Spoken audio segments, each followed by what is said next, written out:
If it's muted, then there's a problem because I can see those bars going on, and I can see that I ain't pressed that mute button. So they Yeah. if they can't hear us, chat. If you can hear us, just say something. Yeah, just say something if you can hear us. Yeah, That would because be nice. I got the audio muted, but I got the stream up so I can see the chat.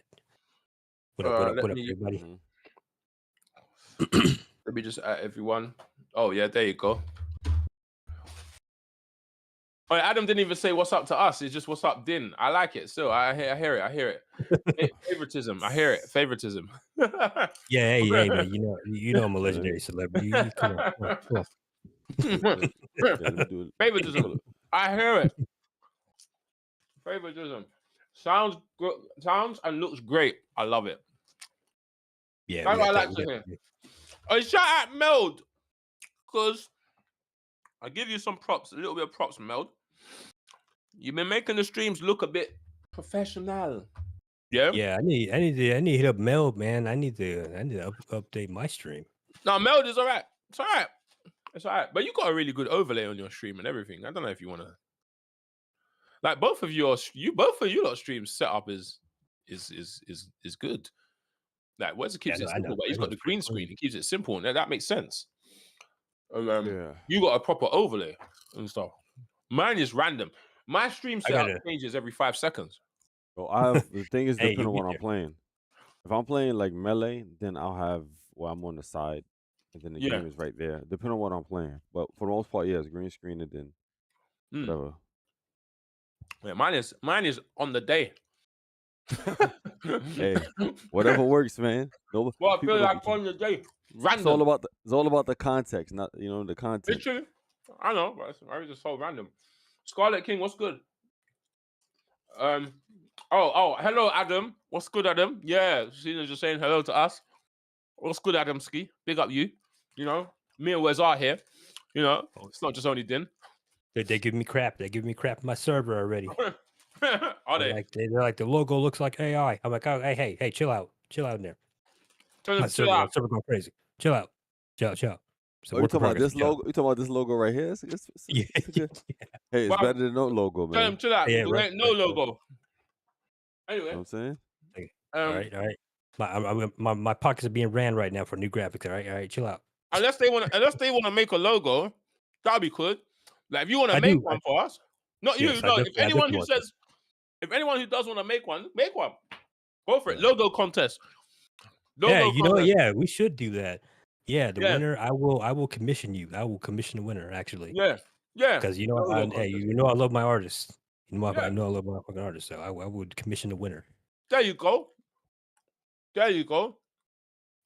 Simple as. Anyway, let me stop eating because it's time to talk properly, and I'm just chomping away. This ain't ASMR. Hey, it's been a minute since we did a regular podcast, so yeah, it's been a minute. Shoot the shit a little bit. I think it's been like a couple months. Maybe speaking of which, I'm using Peak as my my mouse pad. Right there. Look at that mouse pad. That Urban Rain that I still need to go and finish on stream still. But I'm at the point of the game where it's starting to get a little bit difficult. I'm so mad. I had to sell my copy of God Hand. I was about to mention that. I was about to mention that game. And bro, I looked it up on eBay. That shit's $100. I'm like, oh no. It's $100 now. Yeah, it used to be $20 on eBay, bro. But I think it's gotten really rare. I reckon Guts has got that. Guts, you've got that, innit? I swear you've got that. That game is a masterpiece, bro. I never played it, but my boy, I see him play. That game is dope.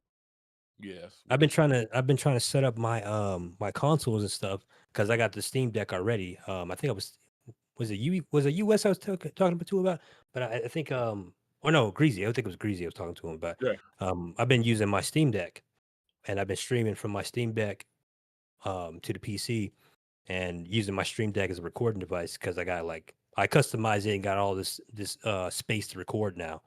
But I'm like, man, okay, I could do that, and the capture card I use, like, it doesn't lag. Like, if you use a capture card, it lags a little bit. Yeah. Like on the stream. Like, no, it doesn't lag at all. Like, I could look at the stream and I'm still playing. It's probably like a small little bit of lag. And I'm like, man, I could do that with other consoles. I got all these consoles and stuff. I got a Dreamcast, a PS2, all that stuff. And I was getting set. I was trying to set that up so I can play God Hand on stream. But then I remembered, no, I sold my copy, and I had to go buy it again, which I'm gonna Did do. you buy it? I haven't bought it yet. I'm gonna buy it yet. Oh, you're gonna buy it. But I've been spending money on the project. So yeah. That's yeah. Well, all you got to do is feed your family and like be a parent, and then only spend on the project. Don't spend on anything else. Yeah. Don't have fun. Don't do nothing. You know. You're just all these games drop this month. I'm like, yo, nah. I'm gonna have to hit y'all up for some codes. I can't. nah. I want to. Don't get me wrong. Geno Kids is like $20. I know Absalom's probably gonna be like what 25 probably. Yeah, I think it is 25. I think that's around 25. And that's dropping in like what 4 days. It's like I can't. Absolutely. All right. Okay. As soon as we're here, we're here now. Absolutely in 4 days. So yeah. Bro, I have a whole video. Edited in process, right? A whole video on why I think that game is so amazing. Literally, bro. I haven't stopped playing a demo. I've been playing it off stream and offline, but I have not stopped playing it. Same. I'm waiting for that game to drop. Same. I gotta play it more. Bro, I've got 23 hours in that game in the demo. I have not stopped playing. I put it on like if I'm chilling and I'm not doing nothing, and that is the game I put on. Like if I get over the frustration of Street Fighter, or I'm like out of way of Street Fighter for a bit because that game gets on my nerves. I have a love-hate relationship with Street Fighter. Still forget that. I put on Absalom. Now Marvel Cosmic demo has been getting some love as well, and I'm also currently playing Ghost of Tsushima. But forgetting all that, Absalom, bro, I'm really rooting for this one. Yeah, man. I'm really rooting for this one. Oh yeah. Oh, you think? Heard though? Do you think this is Beatemup of the year? Yeah, for sure. You think for sure? Because all right, see, here's the problem. Here's what's gonna happen, right? Marvel might take it because they're gonna put it at the perfect time. I got a feeling, Marvel Cosmic Invasion, they're gonna bring it out during Christmas time or before Christmas in December. I don't think November. I think December because it's December, quarter 4, fourth quarter of the year, so it's probably December. They're not gonna wait a month. Winter.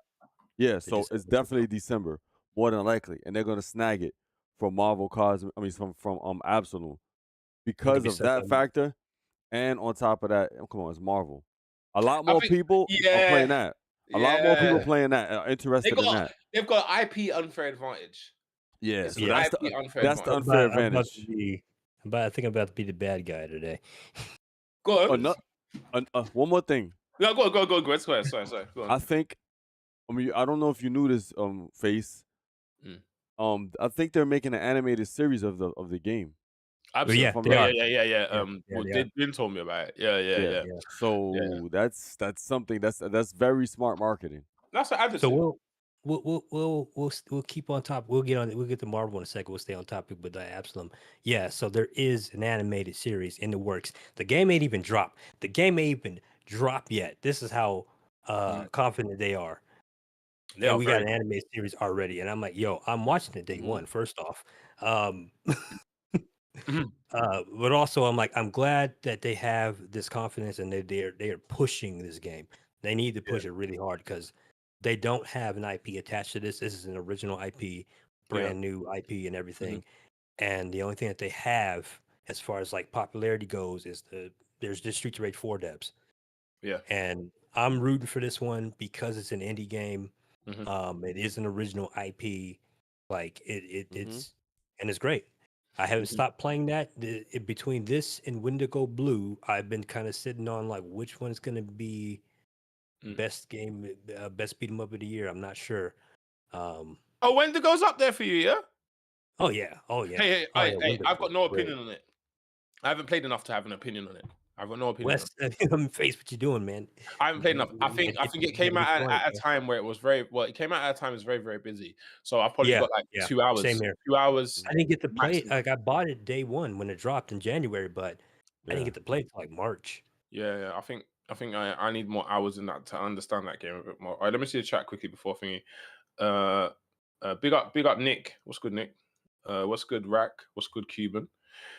All of that stuff. Is Geno Kids a combat sandbox? No. It is kind of, yeah. Yeah, that's not a bad. That's not. I don't know. I think it's like a arena to arena fighter. Like it goes there, it stops you, and you fight in that arena. Then you go to the next bit, stops you, fight in that arena. You know what I'm saying? Like it's like you're running a mill third person, like technically like how DMC runs, just shorter paths in between. Do you know what I mean? Like a third person game.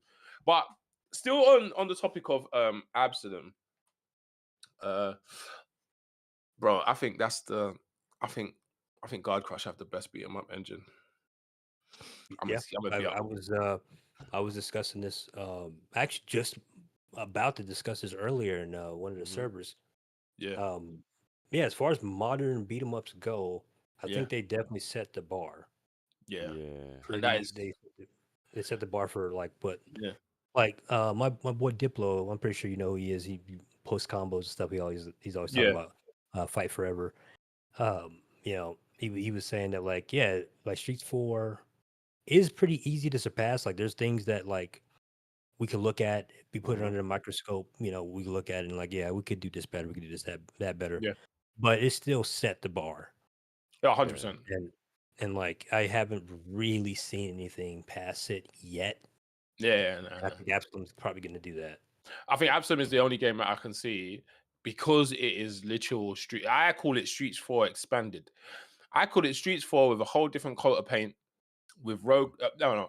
Let me start again. I call it Mr. X Nightmare with a whole different coat of paint, and added things. That's the whole game to me. Yeah, 4.5. It's an expanded version of Streets. That's really what it is. You know what it is? It's probably something they wanted to do with Streets. You never know, maybe DLC or maybe the next Streets or whatever. But they was like, you know what? Let's not make another Streets of Rage like 5. Let's use it for our own IP and see how that works, and then try to combine it with roguelike features to it. That's probably what they was thinking about. I could be wrong, but that's something that they probably could have talked about.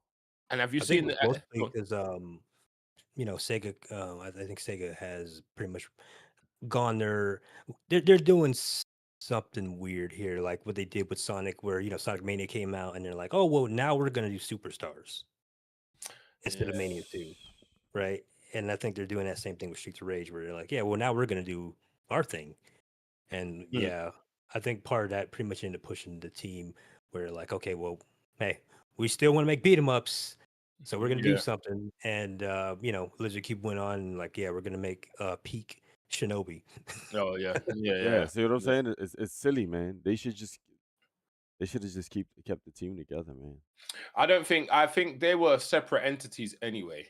All three were separate entities, and I think the Guard Crush kind of went underneath .emu, and they work together. But Lizard Cube was their own separate entity, regardless, because it was really Lizard's idea for Streets 4, wasn't it? It was their Lizard Cube was going to do Streets 2, and then eventually they decided to do 4, and I believe that's where .emu and .emu come. Hold on, so you said Streets 2 they was gonna do? They were making Streets 2 remastered. They were gonna remaster Streets 2. I was talking about this on stream yesterday. They had a whole screenshot. They were making that, and then it turned to Streets 4, and then that's how we got Streets 4. That's why you see some of the artwork, I guess, in the game. Yeah. That's why you've got like old Axel drawn by Lizard Ben. So it's like them that's that way. But I, just so we don't stray, the like conclusion, I think Absalom for me is probably the best beat 'em up coming out this year for me personally. Yeah, and let's all right. Let me separate this a little bit before I get too silly. The best beat 'em up mechanically for me, how that plays, the best this year. For me personally, right, is probably going to be that game. Now, before anyone gets my words misconstrued, because this happens to me so often, I'll put out a video and the man will say, "Oh my God, you don't like this face? Oh my God, face!" No, don't get my words You misconstrued. you don't like We Could Be Heroes face? You don't think that's gonna be beat 'em up? It's got me in it, bro. I'm in the game. I'm in the game, bro. But that's right. Stupid, man. Let's just get it right. Me saying that that's the best beat 'em up coming out this year is not saying the rest of them are rubbish. Like, let's just clear that up. It's not saying that. It's not. But it's not saying that Marvel's gonna be bad, because I really enjoyed that demo. I'm playing that. I'm racking up the hours on that. But we'll get to that in a minute. And it's not me saying that Double Dragon Revive's gonna be bad. So I don't know. I'm still on the fence. I'm still like, Revive might be.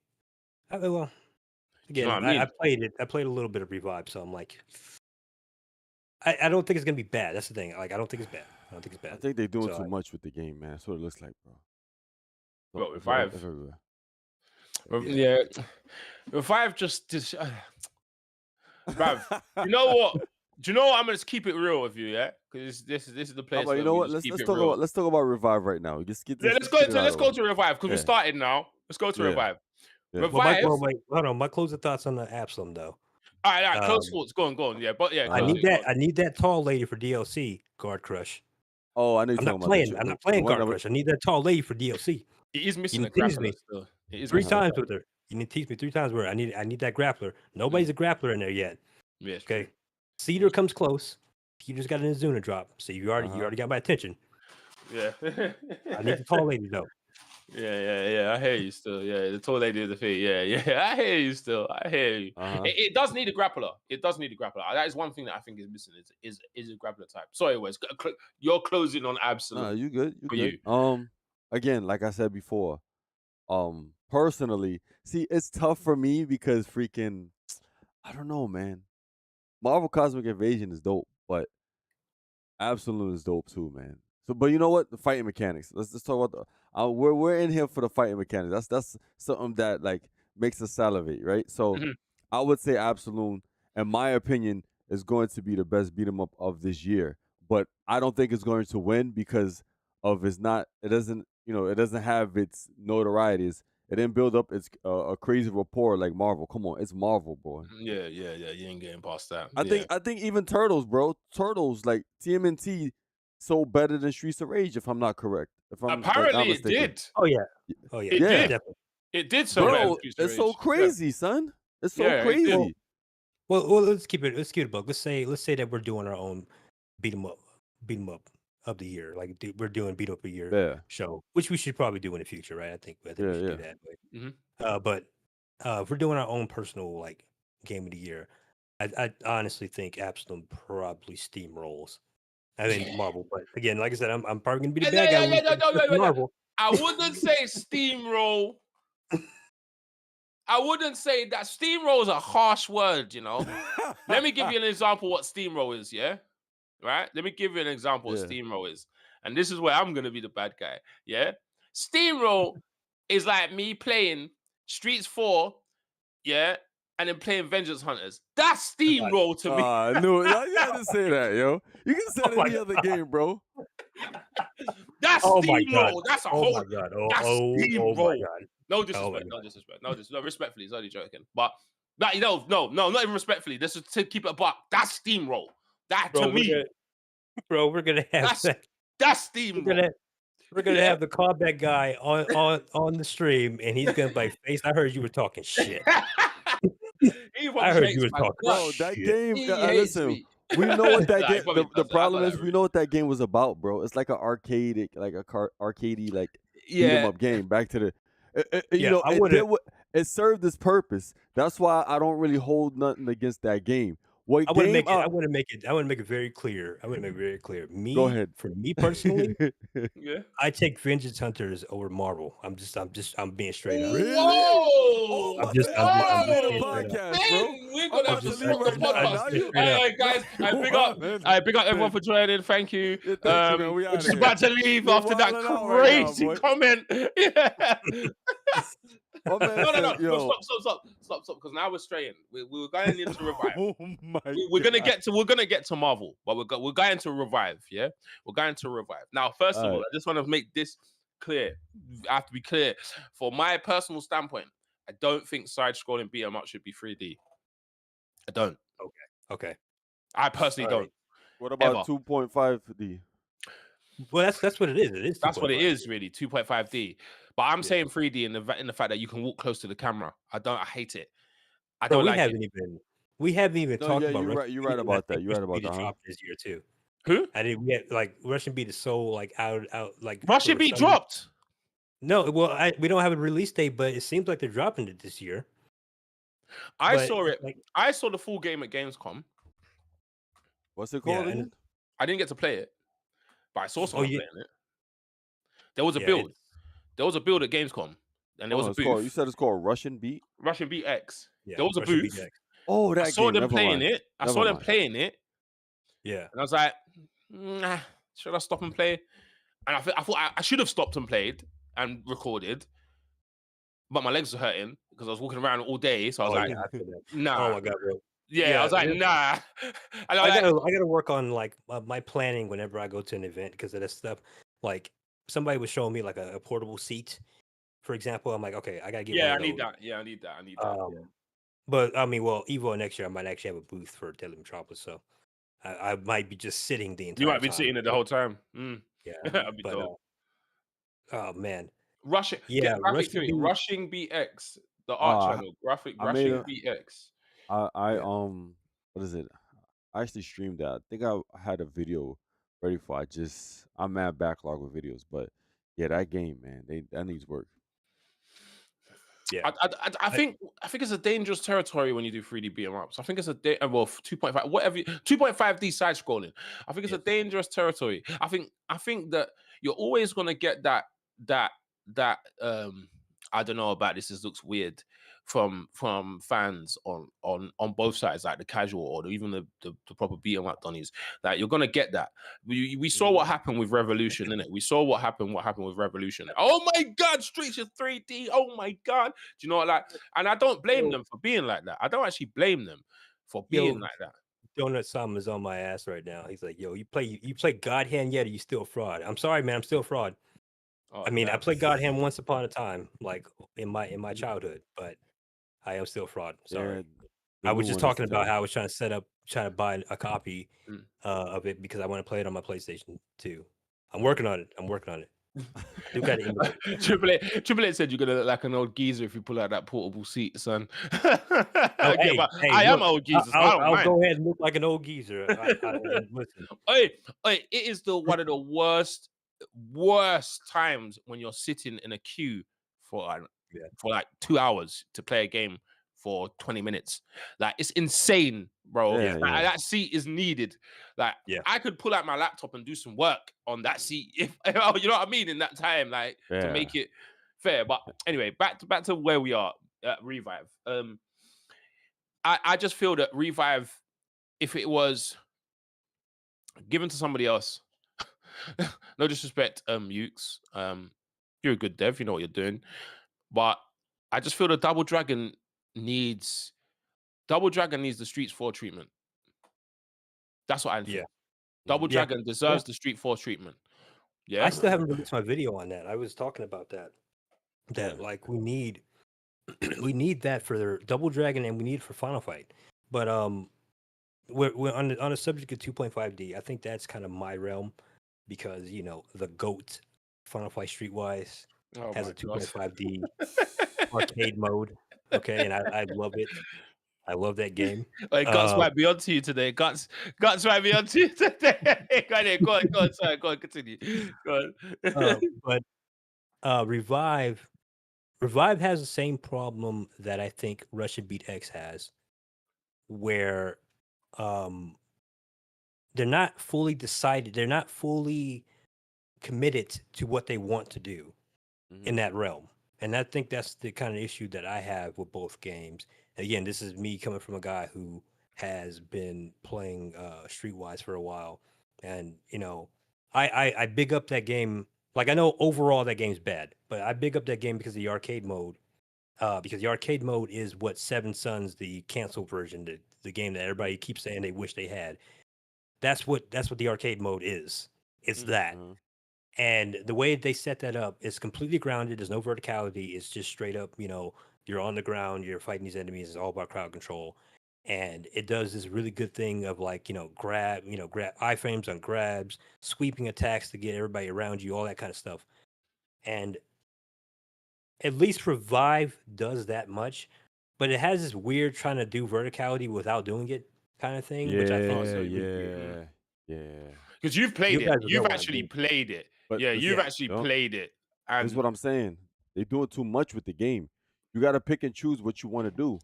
Like Yeah. even the modes, they got yeah, these that mode is crazy. nuts. They got What is crazy that? modes. They got modes where you do like platforming and stuff. I mean, Yeah.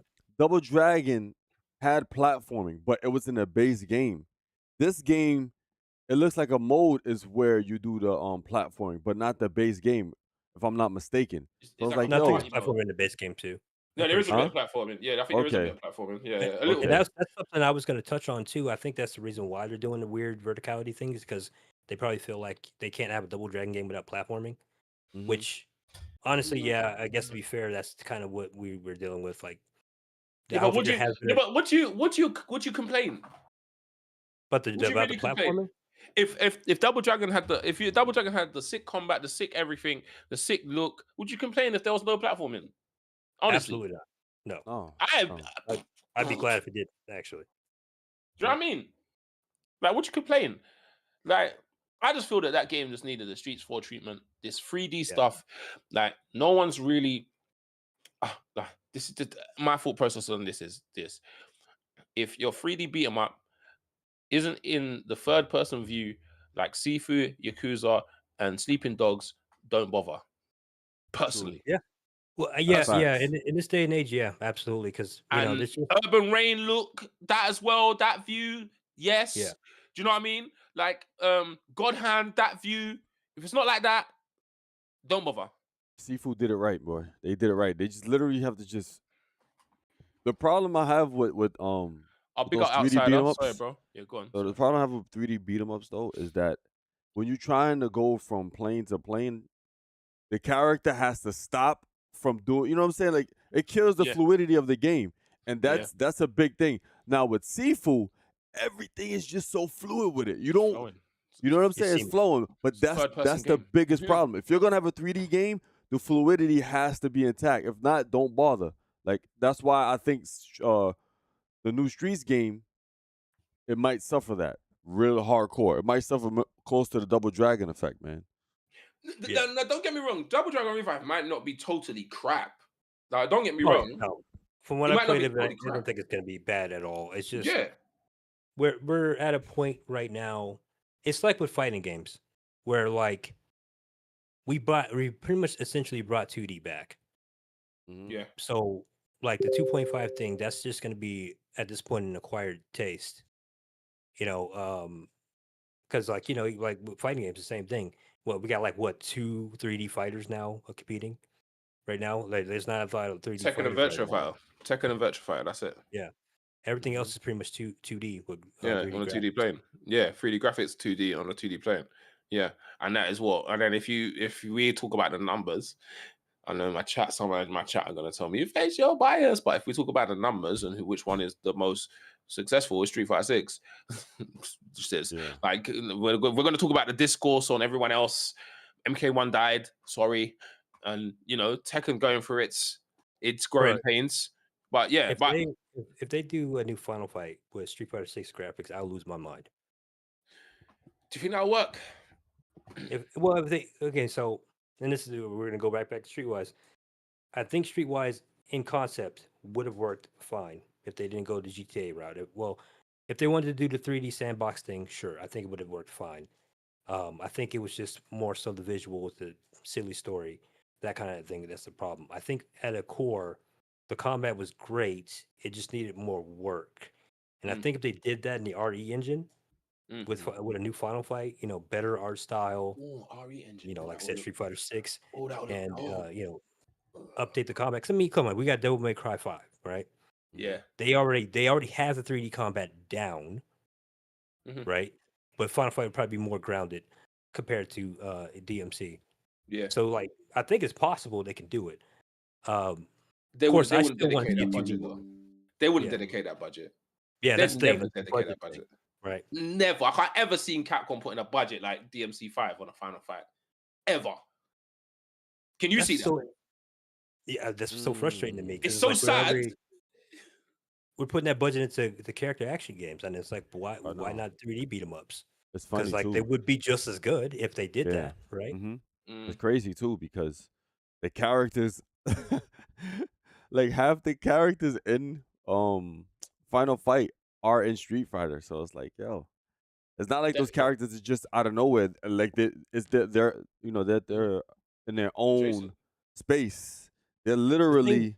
But they next to fight each in other, Metro City, bro. This is what I'm saying. Yeah, they're so in like, Metro yo, City. They're in Metro City, bro. They fight in Metro City. In Street Fighter, there is a stage called in World Tour mode. It is Metro City. That's what it is.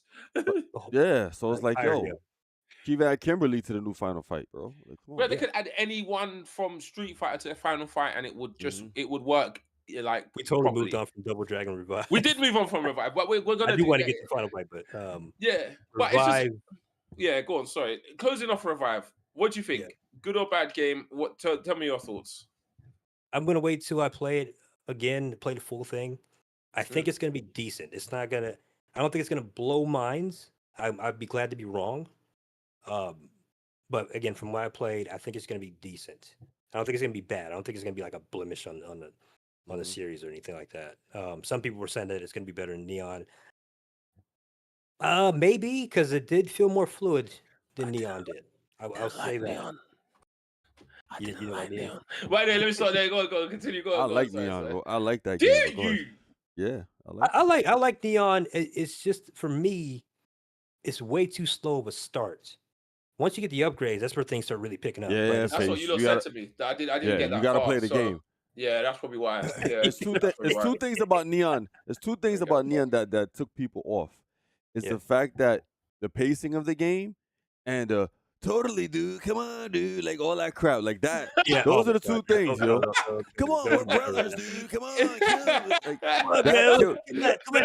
Cowabunga. I mean, wait, hold on. That's legally distinct. Kawa Dunga. What is this? Yeah, those are the two things that people was like, all right, what is this, bro? What? But you know the biggest cardinal sin of Neon, after all that 80s dude bro crap, they didn't add the Battletoads. Yeah, they didn't actually add the Battletoads. You did all that, you didn't do the thing that would pay it off. There's no Battletoads. The thing that would make it work. Yeah, make it line up. Yeah. But sorry, chat. Sorry, what were you saying? Afro says Capcom will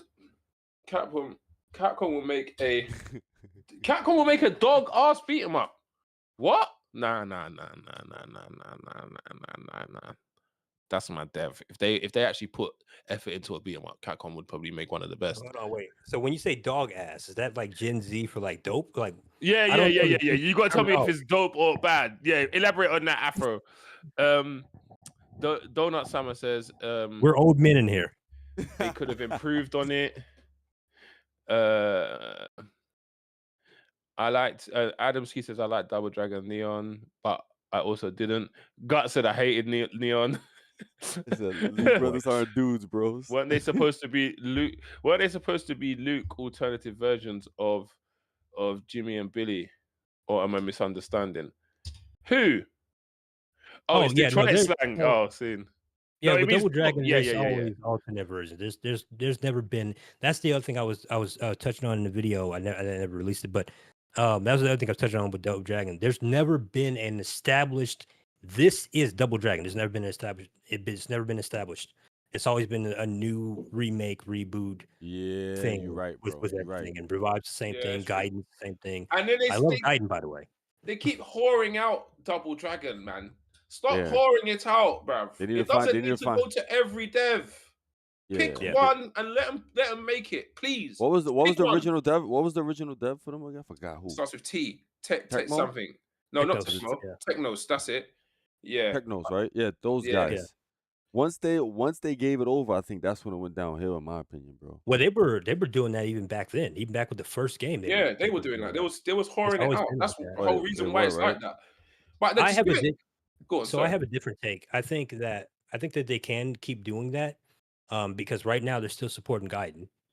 Gaiden's Fair still enough. getting Yeah, that's a more good. DLC That packs. was a good one. Now to give it to them, Secret Base. That was a Yeah. good one. Yeah, that's a good one. So they got 2 more DLC packs still coming out while Revive is in progress. So I think they can do that.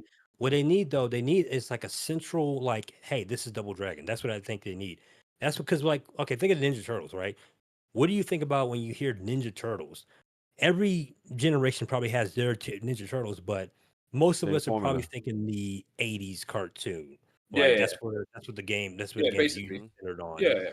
But you got different versions of TMNT. I think they could do that with Double Dragon. It's just we need something that respects the origin of it. And then if you want to branch out, do a Neon 2, do a Gaiden 3, a Revive 2. Like if you want to do all that, cool. But we need like a central, like this is Double Dragon. I think they're trying to do that Revive. And I don't really feel like that's the thing that's gonna really push it.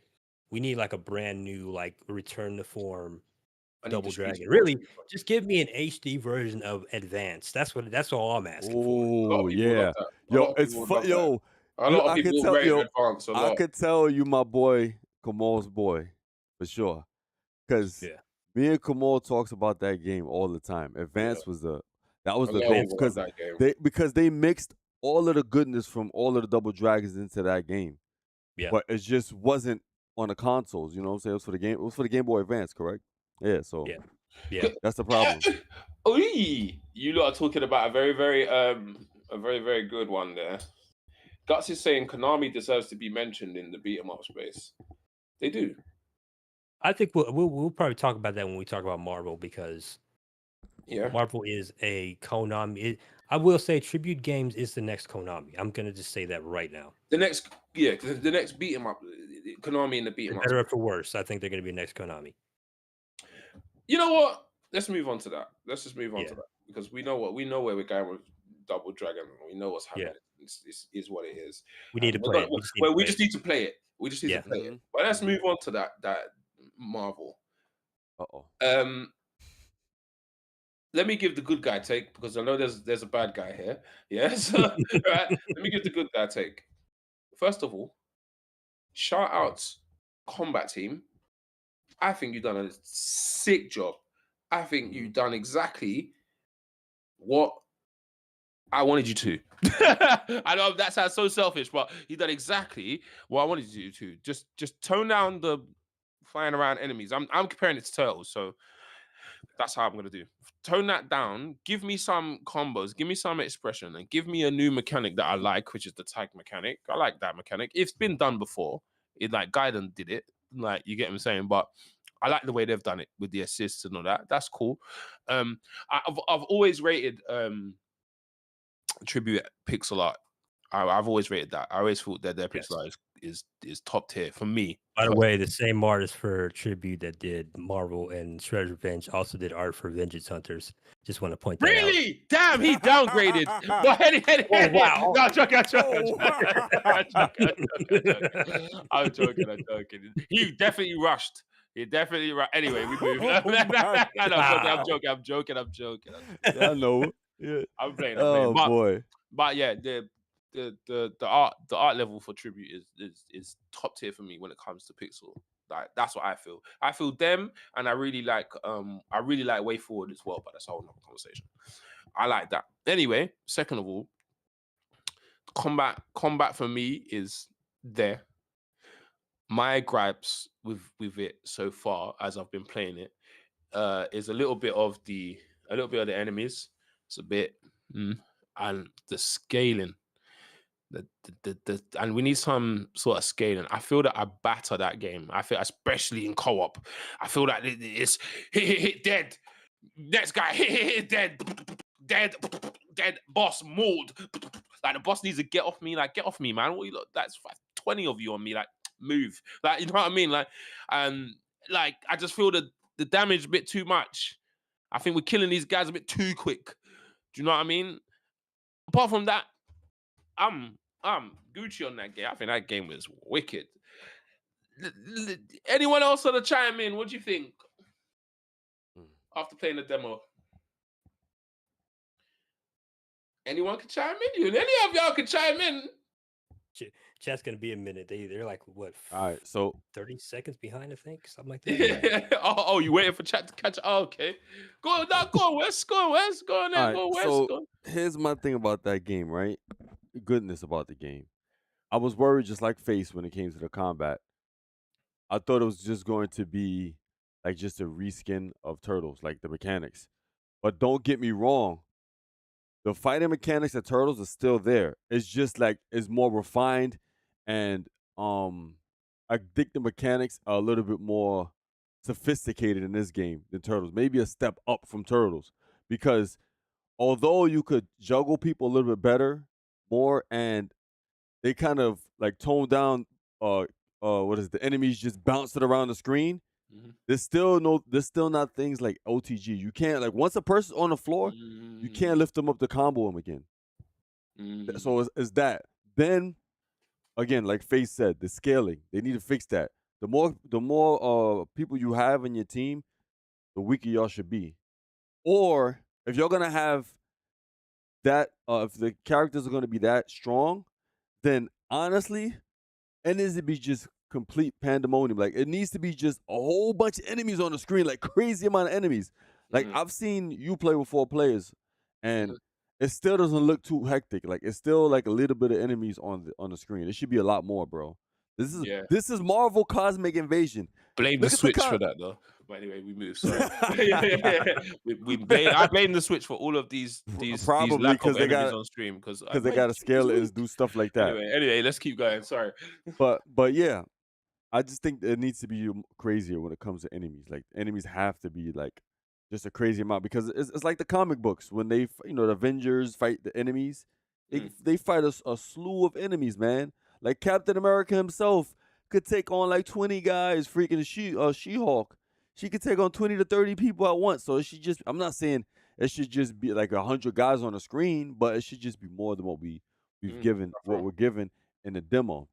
Now, the bosses, again, it seems to me is like a lot of developers, I wouldn't say 100% copy and paste the same method from previous games that was successful, like Turtles.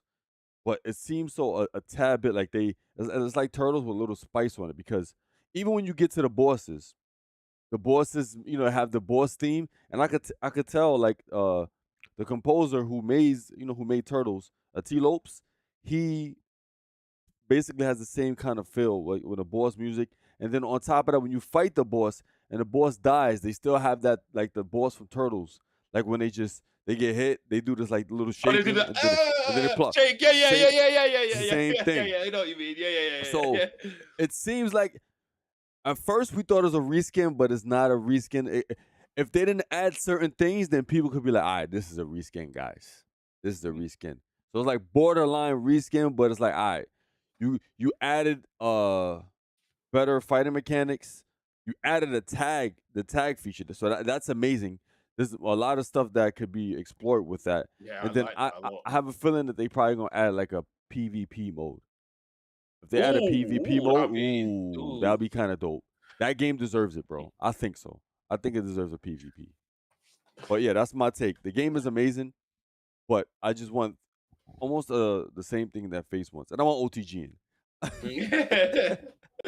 What are you saying, Did? Talk to us. Go on, Did. Go on. Absalom is going to steamroll this game. Oh, here we go. Here we go. Steamroll this game. I'm sorry. I have to listen. Guard Crush. I'm telling you, when I say Guard Crush set the bar, I'm telling you they're going to steamroll this game. I agree with the Guard Crush. 100% agree with that. I agree. I pretty much agree with Wes on like the enemy. We need more enemies on screen. Oh, definitely. That's the thing that Konami has always done pretty good, is having a ton of enemies on screen. And of course, like I said, I'm giving it some grace because it was a demo, but I am seeing some things in it that I just did not like from Shredder's Revenge as well, where the enemies are just kind of passive, and like you have this, and especially in this game, compared to Shredder's Revenge, you have tag mechanics, you got all this other stuff, and like the enemies just don't really do much of anything. They're very very simple to get around. They're not aggressive. They don't try to surround you. There was like a tweet that was made recently that I quote tweeted that showed Streets of Rage 2. You jump in the Streets of Rage 2, 5 seconds in, the Gaussias are all over you, jabbing you. And this is on like hard, normal to hard difficulty. But then they compared it to not Shredder's Revenge, Marvel. And it's like, you just walk and jab. You just walk and jab, walk and jab, walk and jab. You're good. Can I just chime in just a little bit? Can I just chime in there just a little bit? Just to say, do you think, I'm just asking you a question, do you think that is because of the era that we're in now is why it's like that?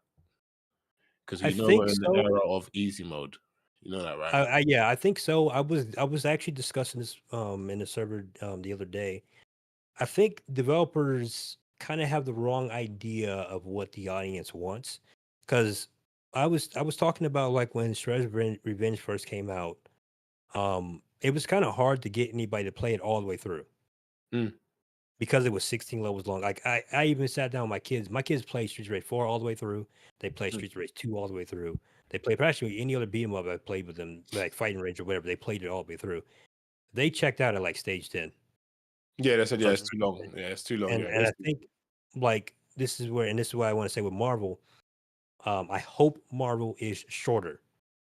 Because the replay value in beat 'em ups is that you're constantly coming back, you're picking a new character, you're doing these different challenge runs, all these kind of things. That's where the replay value is. And I feel like with Shredder's Revenge, the reason I have not played it a lot is because I got to be in the mood to play it. It's 16 levels long. It's a hour and a half at best run for me because I'm not a speedrunner. With the way that Marvel is right now, I hope they go the whole short and sweet route. Even if they do like different paths and stuff that you can go and you can go back and play different levels and stuff like that, do something like that. I really hope that like the arcade mode in this game is like that, where it's shorter, because I think that's what would have made Shredder's Revenge work better for me is if it was a shorter game. Also, boss design, they're doing the same thing as Shredder's Revenge. I don't like it.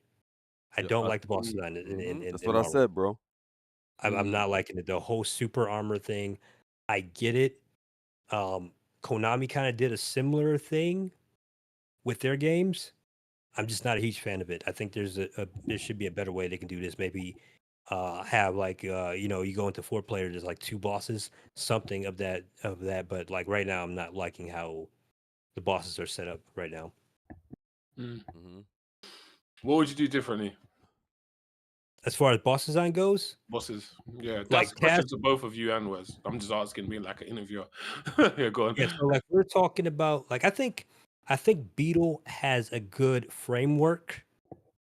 If we were to, I think even if we were to remove the armor and made him a little bit more aggressive, he'd still be pretty good.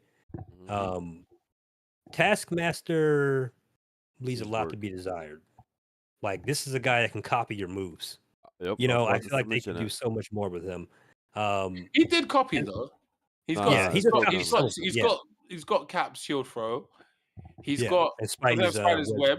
He should have almost everybody's like something from everybody. That is a lot of work for one boss, though. I know. That's unrealistic. No. The way I think they could do it though is he has his base moves that he copies off of you guys, right? But then if it's like 1 or 2 players or whatever, he'll copy off of what characters you selected during that time. So he already has Captain. Who else he has? What other characters he has? He has like 3 other characters right now. And then like he has the uppercut of Captain America. Yeah. So he got already 2 attacks from Captain. Whatever, he can keep that. But his base could be that. But then when you are using like let's just say Rocket Raccoon, then maybe he could copy you when you're using Rocket Raccoon. You know what I'm saying? That's a lot of work, though. No, I know it's a lot, but you're asking me what I would do. Remember, imagine you're playing 4 players as well, and everyone's got 2 characters. That's 8. Yeah, I got it. I got it. So for me, to finish my point on Taskmaster and the boss design, this is where I think Tribute's weak point is that like they think every enemy needs to have armor. I don't think Taskmaster needs to have armor. He has a shield. He blocks. Yeah, this is true. And he comes off as like I don't know if it's for you guys, but to me, he comes off as a character that's going to be an unlockable. Like he's an actual playable character. That's what he comes off as to me. He might be. And I'm like, well, if you're gonna do that, you have dodge mechanics and stuff like that. Why is he not dodging? Like he's just standing there and taking punches. And it's like, no, have him block more. He has a blocking. Well, not block more. He does block a lot. But he has a blocking the counter. Yeah, and it's like make him dodge, make him move out of the way. Like if you throw a projectile at him, let him dodge out of the way. That kind of stuff. You know, like he just seems like he doesn't really do much for somebody like this. Is a taskmaster we're talking about here. I'm sorry, I'm a little bit of a nerd about. No, go for it. But like this taskmaster we're talking about here, like he could be dodging, he could be well, and that's the thing. I think this is like from what I was told, this was stage 3. So maybe they're just trying to stage 3 down a bit. Yeah, from what I understand, it's stage 3. So maybe they're trying to tone it down a bit because it's like early in the game. So maybe you fight him later. He has more of these abilities, but I really think that he should just be dodging and kind of. I think he should be the skill check character. That's what I'm thinking. I got you. But dodging, countering, hear me out though. But hear me out. One thing I noticed, right, and this was speaking to another developer on another game, right? One thing I noticed is when I'm speaking to that person, I'm always speaking to them within the constraints of my own skill level. And I hardly ever think about anybody else's. Yeah, for sure. Now, right. Do you feel that this is just me asking you a question? I'm not trying to influence no one's like view on this. I'm just saying, do you feel that when we speak about making these bosses be able to do this stuff is a bit too mad for the person who is just picking up the Beatemup? No. See, remember, right? This is just my personal take on it. I want this genre to be played by as many people as possible. Yeah? Right? Without compromising the fun that I'm having with the genre itself. Yeah? So that now, don't you think that's so difficult? Like, because I complain about this too. Don't get me wrong, boys. I'm with you. I complain about this as well. I want to do stuff and I want to test my skill against a guy. Don't get twisted. But then I think we're in a time where these are not popular genres and we need people to play them. We need them to be popular so we can get more of them. Don't you think that adding all that stuff would be a bit too much for the casual / new player? I'm asking you. No. This is my suggestion for the hardest difficulty, by the way. See, that's the fix right there. But go ahead. Yeah. Hardest. But that means we can't. Right? That means we can't complain about it now. Right, and that's the thing. Like my thing is they didn't really do that with Shredder's Revenge. Like the harder difficulties didn't really do much. That's what I'm kind of worried about here.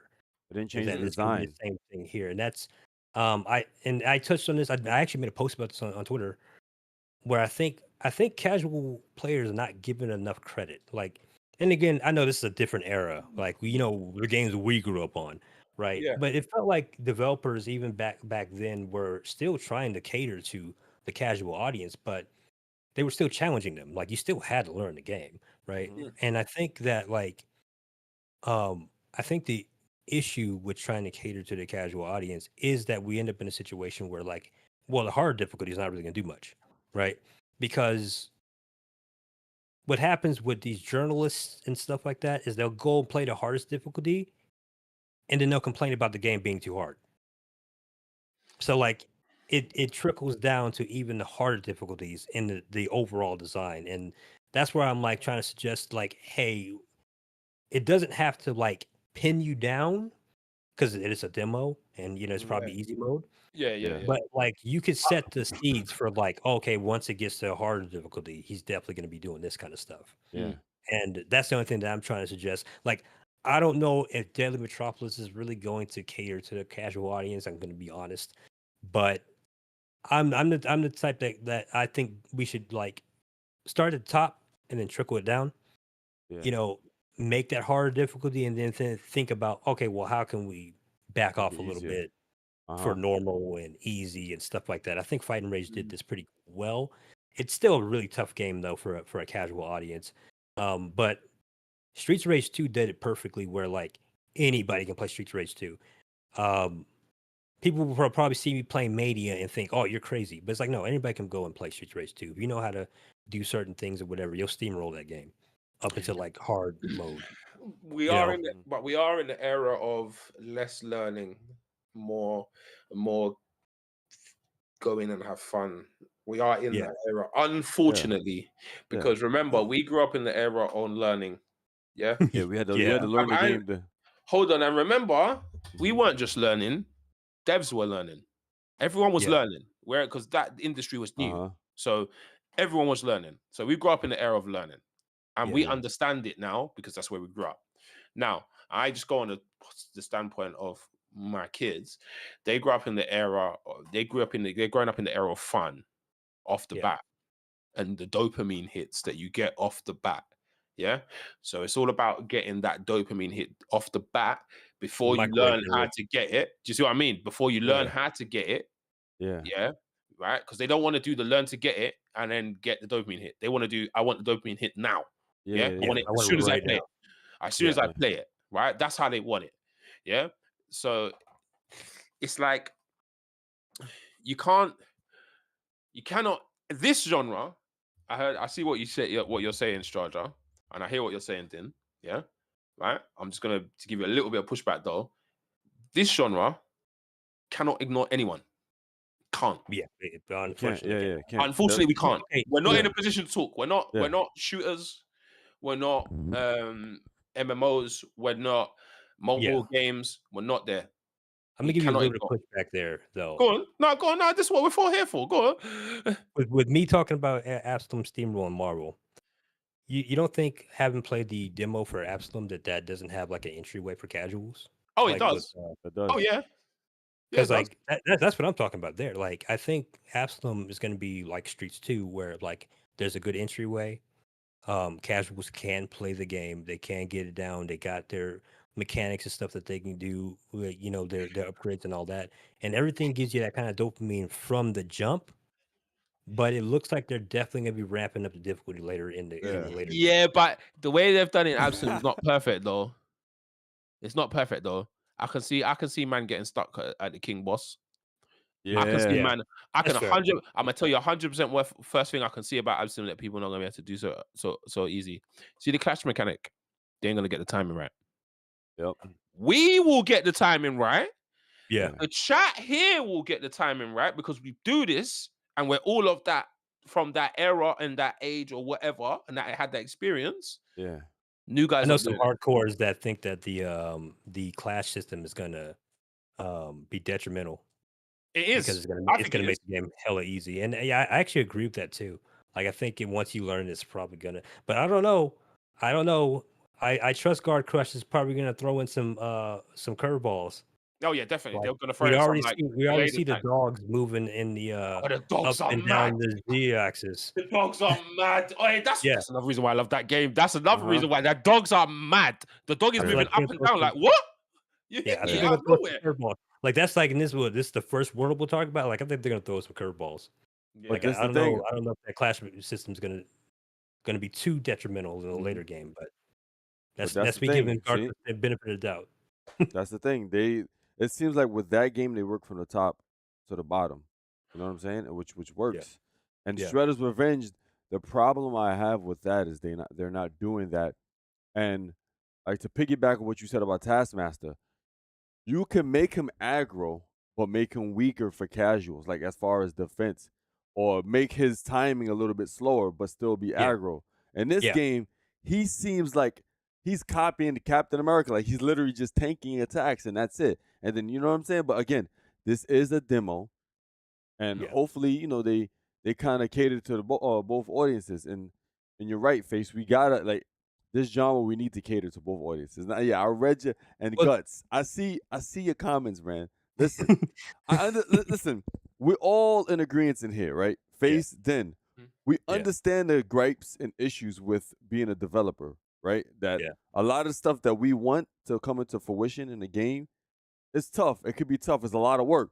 So I understand why developers choose a certain route of introducing certain things in the game, because it's like, what, you know, if you're making this amount of money for a game that you put this amount of effort in, then why not? Why change it? Why change the formula? This game is like Turtle. They have the same kind of formula as Shredder's Revenge, and they know it's going to sell millions of dollars, probably millions of copies or whatever. Why change it up? Why? There's honestly no reason why they need to change it up for this particular touch on game. a bit with the Taskmaster thing a little bit. That was the thing that I was saying is that, like, I don't think it's going to get any better with higher difficulty because this is what we're seeing. Like, I don't think they're going to change how he moves or anything like that. They're not. And because that's what Shredder's Revenge, they just kind of make them do more damage. Maybe I think we'll add a bit more armor. Like, that's the only problem that I kind of have with Tribute's design philosophy. Like, it boils down to, like, it really isn't for me. Like, and if everybody else is cool with it, then cool. Like, it's gonna be, it is what it is. But my suggestions with Taskmaster isn't even so much to make him harder; it's just to make him more unique to the other bosses and not rely too much on armor. Because like you just said, like, they could tone down those things and make it easier, make him slower to attack, make him a little less aggressive, maybe on easier difficulty tanks attacks, stuff like that. But from what I'm seeing right now, and how I know from Shredder's Revenge, the higher difficulties are probably not going to change his patterns that much. Yeah, and they're probably not going to give him new things. I hear that. I hear that. Yeah. I hear what you're saying. I hear what you're saying in that sense. One thing about difficulty modes, though, difficulty modes is a very fine line. Difficulty modes are like, they can be a blessing and a curse in some ways. Nope. Let me tell you why. But go ahead. Sorry, no. I'm just saying, because, okay, first of all, there is a thing called ego gaming. I believe ego gaming within gaming is a real thing. I believe there are certain companies who have made billions off ego gaming from software. Yeah, right. Literally, ego. Just literally, just getting the ego. Right. Normal difficulty is so hard to balance between the casual and the hardcore audience, because how do I explain this? Because, like, no one wants to put it on easy. No one does. I believe no one does. No one doesn't want to have to feel like they have to put it on easy. Like, Sifu was a prime example. The complaints on Twitter were insane for Sifu when it first dropped. That game is insane. Tough. Same thing happened with Fighting Rage, and they had to add difficulty modes, right? They had to add difficulty modes, and they had to tone down the actual more normal mode also, just to please certain people. Which for me, they should have never done. You should have never done that. You should have gone the From Software route and stuck to your guns and said, "Nah, if you can't play, you can't play it. Sorry, bro." But let me piggyback off that. Yeah, but hold on. Let me just finish where I'm going. Go ahead. It's just with difficulty modes, it's hard to, like, especially normal mode. It's hard to, like, get it right. It's hard to get it right. It's so difficult to get it right, because normal mode, basically, you've got to please both parties. You've got to please us lot to know how to play these games and how to do whatever, and then you've got to please casual lot, and then you've got to please new player. Remember, casual and new player are two different people. Casuals play loads of different games here and there. New player is I don't play this genre at all.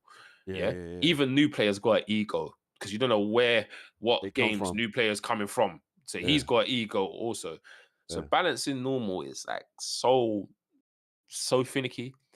And if I'm honest, I think it's okay for normal to be on the easier side and for us lot to go and play on hard.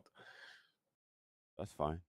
I think that's a fair point, because, like, it's the same thing with Streets 2.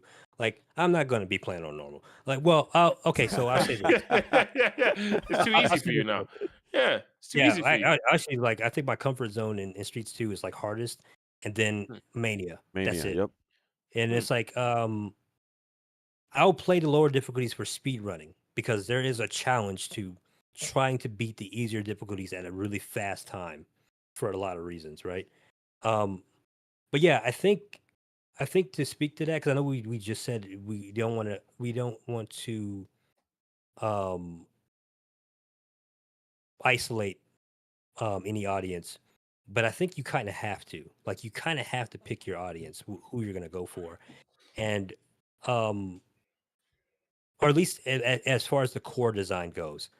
Like, I think we do like need to get to a point of like figuring out how can we keep that challenge and do it in a way, because beat 'em ups. Okay, so the problem with beat 'em ups is if you play Mario, right? Yeah. There is an immediate like correlation between the player's input and what they see on screen. Mm-hmm. Yeah. When you like, you'll immediately know, oh, if I hold this button, I'm running, right? Mm. There's like intuitive things that you can just pick up by playing the game. Beat 'em ups have a problem where like there's not that. You need like a tutorial to tell you what the mechanics are and that kind of stuff. Like, how do I explain to someone, or at least how do I show someone in Streets of Rage, for example, how to land from a throw? That you can land from a throw, right? That kind of stuff. It's the timing, isn't it? Yeah. I think that's where part of the problem is that like there's no intuitive way when you make these games more difficult to show them, hey, you can just do this and they'll bypass this. I mean, I You know what I think mean? But they no, could, I think they could do it. but there is a way to fool the brain into making them do that. You could do that stuff, man. Let me tell you. Like, Let me tell you how you fool the brain. Let me tell you how you fool the brain. Right. This is my personal take on it. Right. You need to make the player want to learn something. Yeah. Right. Right. To make the player want to learn something. Yeah. There should be rewards for learning it. Yeah. So I think. Now I might be wrong. Everyone might go. "Oh, oh, oh, oh." I think whatever difficulty you play on should reward you for something at the end. I think a whole character should be locked until you've clocked it on this hardest difficulty or this normal difficulty or this thing. I think you should be rewarded. Push back for that. I think you should be rewarded for that, because if you're rewarded, you're more likely to learn. Let me tell you why. Let me tell you why. Hold on. Let me tell you why. Hold on. Hold on. Sorry to use it again, but I'm going to use Street Fighter as a term. Street Fighter as a term for rewarding you and fooling your brain into thinking that you're doing something well by giving you a different rank. mm-hmm. Fighting games do that to you. Yeah. So now your ego is being played on your rank. Oh, I want to rank up. I want to get to master. Yeah. How do I get to master? You got to have an element of learning how to use the game. Now, even the modern controls, you skip some of the learning, but even with the modern control, you still got to learn to like have fundamentals to even get to master anyway. Do you see what I mean? It's fooling the brain into thinking, okay, I need to fool you to make you want to learn and not just stay on easy mode or stay on normal or whatever and get good at this game. So I'm gonna lock something behind it to say, all right, if you complete on this, I'm gonna give you this. Yep. That's how I think it should be. Here's a little pushback on that. I agree 100%. However, the audience do not agree. You don't think the audience agree? Anytime I talk about anything like that in regards to beat 'em up design, the first thing they say is, well, what if they can't do it? What if they can't get that secret costume by beating Mania? Yeah, but then they don't get the costume. You don't get it then. You didn't learn it. The audience don't like they want everything now. Yeah, but it doesn't stop you from beating the game though. You still beat the game. If that's all you want to have. But they want everything though. If there's a costume that's like Fighting Rage has this problem right now. Because there's costumes locked behind, I think, one credit clearing hardest. Oh, that's insane though. And people were that's the thing, though, right? But it's insane though. That game, yo, that game is nuts, bro. A little bit. Like it does teach you how to get better at the game, though. Like that game it's a goal. And I agree with doing stuff like that. But people were complaining, like, well, I want this costume and I can't get it because the game's too hard. And it's like, well, look, I'm sorry, that's how we grew up. If you weren't 10 toes down, you weren't getting everything. But the thing is like everybody wants to. That's why achievements are not like I used to play Halo Reach. There was an achievement where you had to jump off a cliff, land on an elite, and kill him. Yeah. Me and my friend win the co-op because co-op when you die you don't restart. We were at that for hours before we got that. That's cool. But then the achievement of when you got it though, did it feel good? Yeah. Did that dopamine hit it felt good, great. right? It was awesome. I was like, oh, we did something awesome. But those achievements, they don't do those achievements anymore. They don't do achievements like that anymore. Here's the thing. I think they need to. But they need to. Yeah, but hold on. How can they? This is what gets on my nerves. How can they complain about it when it's not a From Software game? That's what I don't understand. Right, but when it's a From Software game, sell 10 millions of millions. They're locking everything behind you killing that boss. Let me tell you why for software games work, right? They work, and this is what I was saying before. What I was trying to say before about difficulty. Like, we're in the era, yes, people want that quick dopamine, right? But they want it, right? But here's the thing: we're in the era of content creation and games being made around that, and regular consumers. So if you're able to make a game that basically baits people's ego, and you're able to cater to the casuals who just want to play the game or just be in the same kind of world as a content creator. Yeah, you're right. Because the thing is like this. Look at freaking Elden Ring, bro. The game. I know Face is not a fan of it. I love the game, right? I like the game because of the difficulty and just the different things. And the biggest thing about the game that I loved is just that it was a nice, the open world aspect, and you could get lost in the game. Just all of the stuff, all the intricacies of the game, I loved about it. But the biggest selling point for the game is just the absurd difficulty it had. Like, some things just didn't make sense. You could be walking somewhere, all of a sudden, a big dragon comes out of nowhere, flames you, shoots a fireball, and you're just dead out of nowhere. Right. You know what I'm saying? Or you can fight this boss. Like, as soon as you start the game, you come down. There's a freaking what is this guy's name? The tree sentinel. You can choose to fight him or not. And then some people they challenge each other, even casuals. Yo, I bet you can't beat the tree sentinel. Yes, I can. And then they be on there for hours. So yeah. You know what I'm saying? The streamers. That's how I'd market. That's how I'd market Beatemup, you know. That's how you can market it, bro. That's literally how you can market it. That's how I'd market Beatemup. So to speak to that though, and I'm glad we kind of shifted topics here. You know, my final word on Marvel is that I'm still gonna buy it. I just don't. I like there's so many beat-ups this year. I'm getting Absalom first. But I'm glad we shifted to this because this is a very important thing about what I was talking about when it comes down to the casual audience. If we're going to cater to them, that's what we're dealing with. They want everything, and that's kind of my issue with like not catering to the hardcores first and then trickling down to the casuals. Is that the casuals want everything?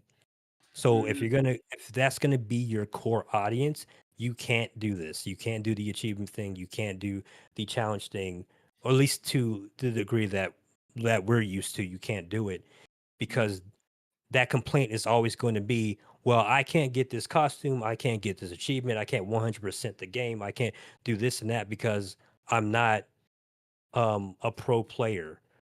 And it kind of makes me wonder what Ninja Gaiden 4 is going to be following under, because they did have a video talking about difficulty in that game. I don't know if you guys watched it yet. No, but I was like, hey, look at that.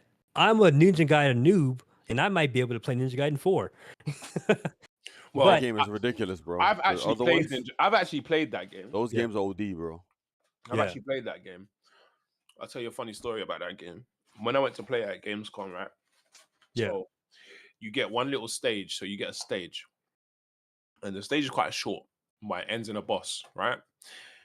It tells you briefly how to beat this boss, but it doesn't fully explain it, right? So my first run, I got smoked. But now what the game's doing is playing on my ego now, saying, Face, you can't beat me. And I know that's going to get me. So it's like, Face, you can't beat me. You can't beat me. So I got smoked. My 30 minutes was up. I left, My ego was so bad, I queued up again. I had to go back. Yeah. That is such the sickest. That is one of the sickest marketing strategies for Beatemups. It's ridiculous. I think you gotta think about that in a way. But anyway, but that's why I'm like, I think that like we have to like decide what audience we're gonna go for, because Souls is not trying to go for casuals. You know, but it gets them. Yeah, it gets them somehow still. If you sell 10 million copies in how many days, you got the casual, bro. You know how I think that's just because they're like, why it gets them. But I tell you how it gets them. It's this conversation. Sorry, it's this simple conversation. Have you played Elden Ring? Johnny says, all right, let's no. Let me scenario. Johnny is here. Billy is here. Johnny says to Billy, oh, I've got this game called Elden Ring. Yeah. Billy goes, oh, what's that about? First thing Johnny says, it's mad difficult. Johnny don't say the game's good. Johnny don't say the gameplay's wicked, the graphics wicked. Johnny don't say nothing. First thing Johnny says, it's mad difficult. Trust me, bro.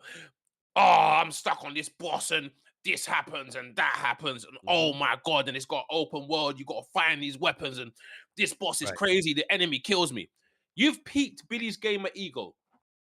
Billy's like, oh, really? Yeah, bro. Bruv, I'm stuck. Billy in his head is thinking, I'm a good gamer. I can go and play it myself.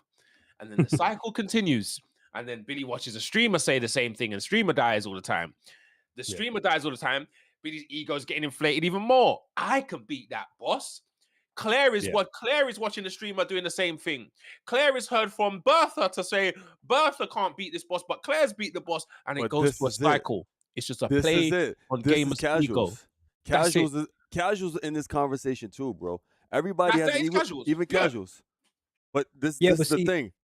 But this will be we were just speaking on before though, like Fighting Rage, Final Vendetta specifically, these two games specifically worked on that at first. That's what they came out was. Yes, Final Vendetta, forced 1cc, you don't beat it in that first go, you're done. Right? It like for the core audience, yes, this is what we wanted. The casuals, how come I can't continue? The thing is, the perception for beat 'em ups is that it's just a mashy button game. So you're just gonna play in and you mash buttons. So when you get a game like Fighting Rage or Final Vendetta that does that, Souls like, yeah, you're gonna have to bring your A game if you want to play this game. You get a lot of that pushback, and that's the only thing is that for some reason the casual audience for Souls is like, yeah, I could beat that. Let's go for the challenge. Because no, I'll tell you why. I'll tell you why they would go for the challenge there and not in the beat 'em up. Because the challenge over there is marketed that way. That's the way it's marketed. Right. Now From Software do not need to talk about difficulty. They don't need to say nothing because they know every audience knows my game is hard. Yep. I'm gonna get it. And then the dopamine hit of actually beating that game and finishing that game is gonna lead you to buy the next game. But if your game is marketed that way, if you come out the gate and say, bro, this game is hard, I highly doubt players are going to pass it. You're going to peak gamers' ego. You're going to peak the ego. As soon as you start peaking the ego, then that's when the conversation starts. Then peak the ego of content creators, because content creators are your new advertisement. Content creators is your new commercial. Forget commercials now. This is what I was talking about. That was the marketing for Final Vendetta, though, and they still ended up having to. Let me tell you the problem. I'm gonna be super honest with you. But go ahead, speak. Say then. Go ahead, speak. But this is what I want to ask though. Do you think that something like a Shredder's Revenge or Marvel is kind of harming that ability to market your game that way? Because if somebody goes in and plays Shredder's Revenge or Marvel or something like that, and that's their first beat 'em up, that might be their perception of the genre. Oh, I can just go in and kind of mash buttons and do whatever. No, I don't think it's harming you. I think it's making it better. You think so? Yeah. Tell you why. You're always going to need your entry-level game to get into. They've got the IP as well. They've got the IP, Turtles and Marvel games. Right. I don't think they could market those games as being hard, because that would be stupid. They can, though. They can. No, but if they did, that would be stupid. But imagine my kid seeing Wolverine and wanting to play as Wolverine, and because he likes Wolverine, and then he gets in the game and he can't press 2 buttons because the enemies are just destroying him. That ain't gonna work. No. What I'm saying is that, again, the whole difficulty thing. But what I'm saying is, where you stand out, if you marketed your game as it is super hard and it's going to be hard to beat, you stand out in the crowd of all of the other beat 'em ups are easy. I've clocked these. This game can't be really that hard. Then they buy it and go and play it and get smoked. and then they think, oh, raw, it is. And then that's when the cycle continues of talk to this guy, talk to that guy about it, talk to this guy. It just has to be marketed that way from the get-go. Yeah, that, and the thing is too, to be quite honest with you, games like Fight and Rage and Vendetta, Final Vendetta, they in my opinion, they didn't, number one, they didn't market it that way, and number two, aesthetically, I don't know if they just grabbed people who weren't beat 'em up enthusiasts, like beat 'em up fans. You get what I'm saying? Okay, that's like fair. That's fair. I don't think like Faces kids are just gonna be like, oh sure, let me play. You know what I'm Yeah, saying? they're not. Yeah, it's true. That's the yeah. problem. Well, I don't know. Final Vendetta, like surprisingly, because Final Vendetta, this is the other thing I want to touch on. Final Vendetta came out the same day as Shredder's Revenge. I don't know if you guys know that. Yeah, it did. No, I do know that it did. And there was like this crazy marketing thing that happened because at first we were like, because Shredder's Revenge release date did not drop until like what, about a week out or something like that. And Final Vendetta had already had his release date. So when that happened, because I was helping the devs team, and I was like, oh no, this is dropping the same day, or like I think it was like a day apart. But there was this weird marketing thing that happened where like everybody was just like, Shredder's Revenge is for casuals, Final Vendetta is for the hardcore.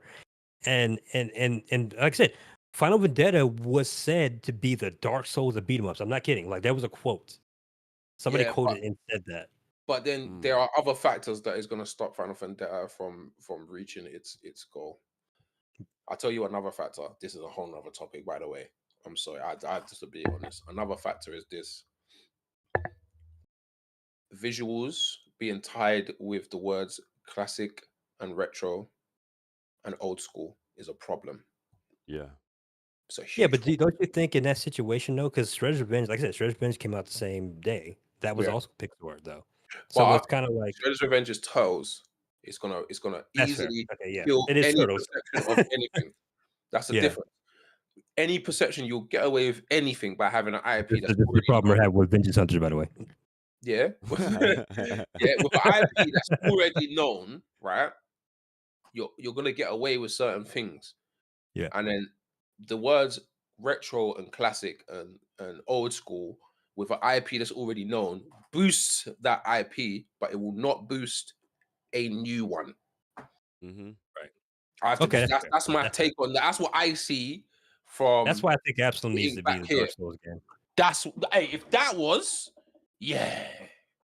that's different because that's the modern coat of paint. That's got the modern coat of paint. Well, because it's also roguelike. Yeah, like Absalom's a roguelike as well, and that's the thing. Like, I look at like somebody talks about Hades. The way people talk about Hades, I'm like, I hope they talk about Absalom the same way. That's what I wanted. That's what I want to see. Yeah. That's what I hope it is. I hope it is actually really challenging because you made a good point. That first boss will filter a lot of people. 100%. It's gonna filter down certain guys because they're not gonna learn the clash mechanic. Right? Do you know who told me the clash mechanic? You did. When it was the first stream, I didn't actually know. I didn't even know it did that. I was dodging and doing other things and jumping and trying to get away and doing all this. And he said, Face, no, you need to use the clash mechanic. I said, what do you mean? Did you didn't go to the training area with the lady? You didn't go there? I never go training. Yeah, see, that's the thing. Does she teach you that? She teach you that, right, Jen? Right there? She does teach you. She does. Yeah, I'm the worst. But you know what? That's the other thing too. That's the thing I was talking about, the intuitive thing, because a lot of players are like me and Face, where it's like, tutorial, what? I played Beatemup. Yeah, I played Beatemup. Ego. That's ego. But no, it's not. It's not even that. It's not even that. For us for you guys to do that, that shows, I guess, your respect for the evolution of beat 'em ups. Because you're like, every beat 'em up is the same. I don't need to learn that. I mean, I already know what to do. It's just punch, kick, special, blitz, yada, yada, yada. Then you be like, what's going on? Then, then has to tell you. You know what I'm saying? Did that to tell me. Did that say, bruv, like, you got to use that clash mechanic. And I went, what? Yeah. To be fair, though, I did pick up in the clash mechanic. And I think Guard Crush did an amazing job with this. Because the clash mechanic is tied to the dash. I picked it up when I was dashing, and I did it on accident. And I was like, what is this? And then I got the timing down, and I was like, oh, okay, I see what's happening here. But they also have the jump dodge as well, because they tricked my brain because I was playing Street Rage 4 like right before Absalom, and I'm thinking, okay, I'm gonna jump dodge, and it worked. Oh, And then it didn't work. And I was like, oh, okay, I need to do something else here. And I'm like, okay, and that's the kind of thing where I'm like, yeah, that's what I've been doing. Here's oh something. yeah, heavy attack class as well. Yeah, Yeah, that's what I've been doing. Only the heavy attack class because I've now got the timing down of the Galanja swing. So that's what. But anyway.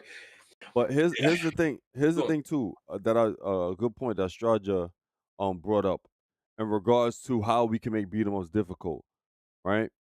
He was saying they were saying that roguelikes are known to be hard and make you die a lot.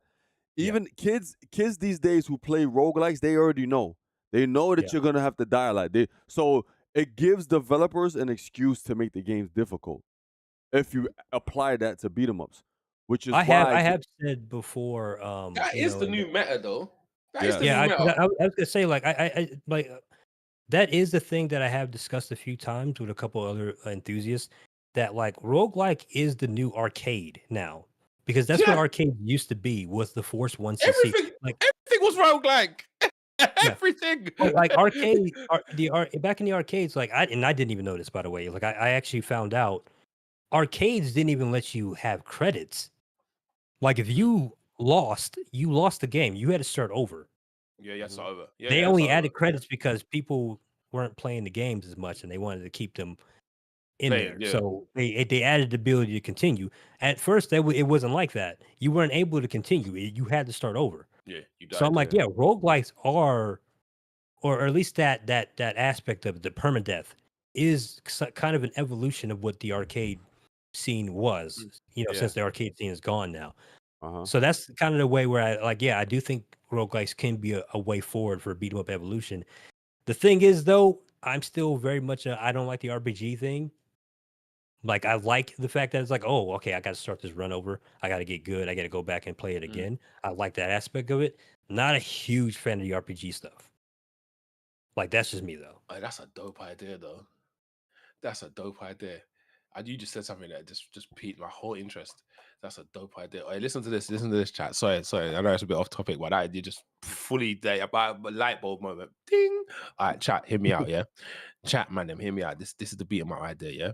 The beat 'em up is called permadeath, right? Hear me out. It's called permadeath. That's the beat 'em up, right? The beat 'em up has lots of stages, but they are done with routes. Yeah, right. Now, the beat 'em up is 2D, right? It is 2D, but you have a certain way of you have to make your character. So you make your character, you make his auto combo, you make his specials, you make them. Like you get like basics of it. You choose which ones you want, and you can like switch and change and mix and match, yeah. But every run is permadeath. That's it. If you die, that's it. You start again. You have to make a whole new character again. And it's just called permadeath. That is it. What are you telling me? Is it working? Yes or no? I think so. I think there's a framework there. It can. The only thing is people are gonna get upset that all right, so here's what can happen though. People are gonna bypass that. You know how, right? Huh. They're just gonna copy, like they're gonna record all of the features that they had for the previous character. And then just do it again. Okay. So how would you fix that? Okay. You'd have to randomize this is how I fix it. This is how I fix it. You lose it. Or you lose it? So this is how the game runs. Hold on. This is how the game runs. Your lives and your runs are tied to what you've chosen. So let's just say there are 5 different auto combos, right? You've picked that auto combo, you've died on that run. You've now lost it. You have to pick one of the other 4. The game is game over when you've lost everything. Triple 8. Yeah. The game is game over when you lost everything. The game is game over when you lost everything. So if you pick this set, I've got this blitz, this special, this auto combo, this fly kick, and this sounds this like ultimate. There's something you're saying that, and it's triggering something in my brain. I can't think of what game does something like this. There's a game that does something like this where you die, you lose all your stuff, and you don't get that stuff back until you get back to that point again. And you have to you get it from the that can work. That can work. But That there's can some game work. that does this, and I can't think of what game does this. I know there's a game that does this already, and I can't think of what it is. It's not Dead Cells. And now my brain's like working around it, trying to figure out what the game that is. Not Dead Cells. I know that. What you say? But what you saying though? It's a lot of work to implement to actually do it. It's a lot of work because I can see that being a coding mess. I don't know how the art style would work on that. I don't know what would happen. But what do you think? The game is called Permadeath, and it's a beat 'em up. Diplomat says Souls like all of them. It's okay. I haven't played Souls like, so maybe that's what it is. I played bare Souls games, and I don't even like them that much. But I played loads of them because of my ego. That's why. Yeah, but that is the thing that frustrates me. And that this is where Absalom definitely comes in, is that there hasn't been a game, or well, Wendigo Blue too, but there hasn't been a game where like the combat feels good enough to keep me playing the roguelike stuff. That's the thing. Yeah. And I'm like, that's where Absalom and Wendigo Blue have become my gateway drug, because I'm like, why do I like a roguelike all of a sudden? Oh, you never like roguelikes like that? No, I can't really mess with them like that. I've been trying to play Hades, and I haven't really been getting into it. I love Hades. I know that too. Yeah, but here's it's the thing. A cool looking game. I like what you said though, right there. I think, I don't agree with what you said earlier about how Streets of Rage, or rather certain beat 'em up, should be like short. So, for example, like Turtles Revenge. I mean, Turtles Revenge. Shredder's Revenge. Shredder's Revenge should have been short only because of the fighting mechanics. You're gonna get bored after a while. That's fair. But I guarantee you, then don't lie to me now. Yeah. If Streets of Rage 4 had the same duration as Shredder's Revenge, you wouldn't have gotten bored. Yeah. Well, okay, so I got to give you pushback. I wouldn't. I would. I gotta give you a little bit of pushback on that. All right. At first, I was struggling to get through the 12 stages of Street Rage 4. Oh, really? Because I was, because for me, once it gets past 8 stages, that's kind of I'm already starting to check out, right? Oh. But to that point, because you do have a good point, because the combat is good, I can rally and keep going. Mm-hmm. I don't know if I can do 16 stages though.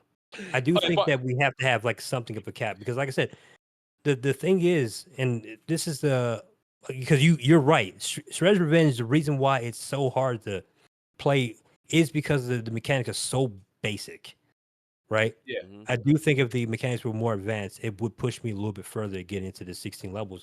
But I still think that we need to have a cap, because when you come down to a game like Street Rage 4, for example, the thing that's been kind of bothering me with it is that I want to learn the other characters, but I'm like, do I want to play 12 stages of trying to learn Cherry? I don't know about that. I might just stick with Axel. You know what I mean? You know, Absalom is probably going to be as long as Turtles, right? To do a full run. It probably is, yeah. That's the thing. But Absalom, and that's the thing, because of the roguelike element and me constantly getting new moves and stuff, it's hitting some dopamine in my brain. And they don't let you keep the moves either. That's what pisses me off. But you don't get to keep the moves, so like I have to keep going back. The gameplay loop of it is more interesting. But that's what it is. Gameplay loop isn't as interesting. That's why I think Marvel Cosmic Invasion might actually, like, that game. I think it justifies 16 stages because of the fact that you're playing with all of those Marvel characters, different team combos and stuff like that. They just got to fix the bosses a bit and the scaling of the enemies, and then I think it justifies 16 stages, man. I'm not sure. I still feel like the loop is too basic though. Like that's even with the combo system and stuff like that. Like if anything, it would benefit from being shorter, because then I can try every combination. And maybe I could do it in one. You know. All right. Oh, maybe they gave you character select every stage. Yeah, I could see that probably. Yeah, if they gave me a character select every stage, then yeah. But I don't know. I'm the type of guy that likes to do a whole run though with like whatever combination. Like that's what I was doing with Gaiden. I don't think I'd get bored of Invasion if it was the same as but actually no, that's actually where I wanted to point out though. Gaiden does this really well though. Like granted, Gaiden definitely needs to step it up a little bit on making the game speedier. Yeah, I think so. But the fact that like the level, like you only got 5 levels, and you get to pick whichever route you want to do. Yeah, that's kind of That cool. is what kept me coming back. And That's I really think cool. that both Shredder's Revenge and Marvel would have benefit from something like that, where you have all these different stages and stuff, but you only get to experience them if you pick a certain route. So if you pick a certain route and you come back and pick another route, and Absalom is going to have the same thing where you're picking different routes. Yeah, That's the thing that Absalom's routes are very Yeah. short though, which I like. They're very Yeah. short. They're not like, you know what I mean? Like one stage has so many different routes in it, it's ridiculous. And I have discovered a whole nother part today that I'd never been to. And I went, what? What the heck is this? I was like, yeah, and that's why I think like the game, because I don't know if Absalom's runtime is going to be like Shredder's Revenge or not. But like having played just the demo alone and seeing that like there's like 4 worlds, I think 5, right? It's fucking 16 minutes. Like if they're about 16 minutes each, that's what I get. Like it's like a fast time's like 15 minutes. That's like about an hour. You know what I mean? And like if it's that short, if it's an hour play, that's gonna do a lot for me, because I'm like, okay, now I want to go back and try this other route. I want to try this other route. I want to try this route with this character. I want to do like, it's just going to keep me coming back over and over and over again. And I think that's where the replay value is with beat 'em ups, is just coming back and playing those runs over and over and over again, speed running them, score running them, that kind of stuff. Yeah. Hey, Guts is funny. Guts is my boy. Guts has been campaigning Guardian Heroes, boy. He has been campaigning Guardian Heroes. I was gonna say Guardian Heroes. It's a good game. This is what kills me so much. Guardian Heroes definitely would have been the prototype for roguelikes. Yeah. Because of what it does with all its routes and stuff. Yeah, I think it's just ahead of its time, though. It was ahead of its time. It was ahead of its time and on the wrong system. Who made Guardian Heroes? Who made that? That was Sega. That was Sega and Treasure. Sega. Yeah. Yeah. Sega. Where's those guys, man? It was on the Saturn or the Dreamcast. I forgot. It was on Saturn, and then it was released on the Xbox. Yeah, on Xbox 360. So. Bruv. Sega's Sega, a lot of stuff that they've done is ahead of their time, which just wasn't at the right. Sega's Sega is slacking these days, man. Like they pioneered so much crazy stuff. Yeah. Who are your favorite devs? Your top 3. Oh man. Oh damn! Don't do this to me. Top 3. Mine is easy. Mine are very easy. But they're not beat 'em up devs specifically. But if I were talking beat 'em up devs specifically, it'd be a bit different. But it's Sega, Capcom, and Rockstar. That's it. That's my 3 favorite. Sega, Capcom, and Capcom is my favorite. Period. So if we're talking like all-time developers, our lifetime here, definitely Sega and I want to say Treasure. So my top 3, I want to say my top 3 would be Sega, Treasure, and Rare. Oh, Rare. Interesting. Rare was not bad. Yeah. If we're talking about companies that have been around for a very long time, even though Xbox screwed over Rare so bad. Yeah, they destroyed it. Those are my 3 favorite. Those are my 3 favorite companies. If we're talking about more recent developers, that's a little bit tougher, because there's been a lot of developers that I'm like, I see a lot of potential in you, right? I absolutely want to put Fight and Rage Dev in the top 3, for sure, and Guard Crush. But then it gets a little muddy from there, because not everybody's hit their potential yet. Oh, bruv, do you know what mine would be if it's up? No, go on, Wes. Sorry, your 3 favorite devs. If you don't say Nintendo or whoever made Smash Melee, I don't understand. But go on, Wes. You're funny. You know what's crazy? Nah, I have to put Sega, Nintendo, and probably a split between Capcom and Konami. Those are my guys right there. Konami is a bit underrated, and I don't know why are they they're in such a limbo right now. That's a whole nother conversation. But it's like I want to beat them a collection from them. Those are my people, man. Those are my people. They did a Turtles collection though. Yeah, they did a Turtles collection, but they haven't done a beat 'em up collection with their Crime Fighter series, which is Crime Fighters, Vendetta, and Violent Storm. And then they got Metamorphic Force. They made some pretty good bangers that were like original IPs. They could come and clean up this beat 'em up scene, They really could if they wanted to. Yeah. Who? I know that they're looking at like. I do think Tribute Games is a new Konami though. That's what and that's Yeah. why I'm like a little frustrated that their games are not hitting it for me because the problem is the complacency, man. I think Yeah. honestly, bro. What? No, But, I mean- Namco. Oh no, I like Namco, but just not every day. That's what Bro, I like, man. Namco's slacking. Like I can't think of anything from Namco that they've done recently that I care about.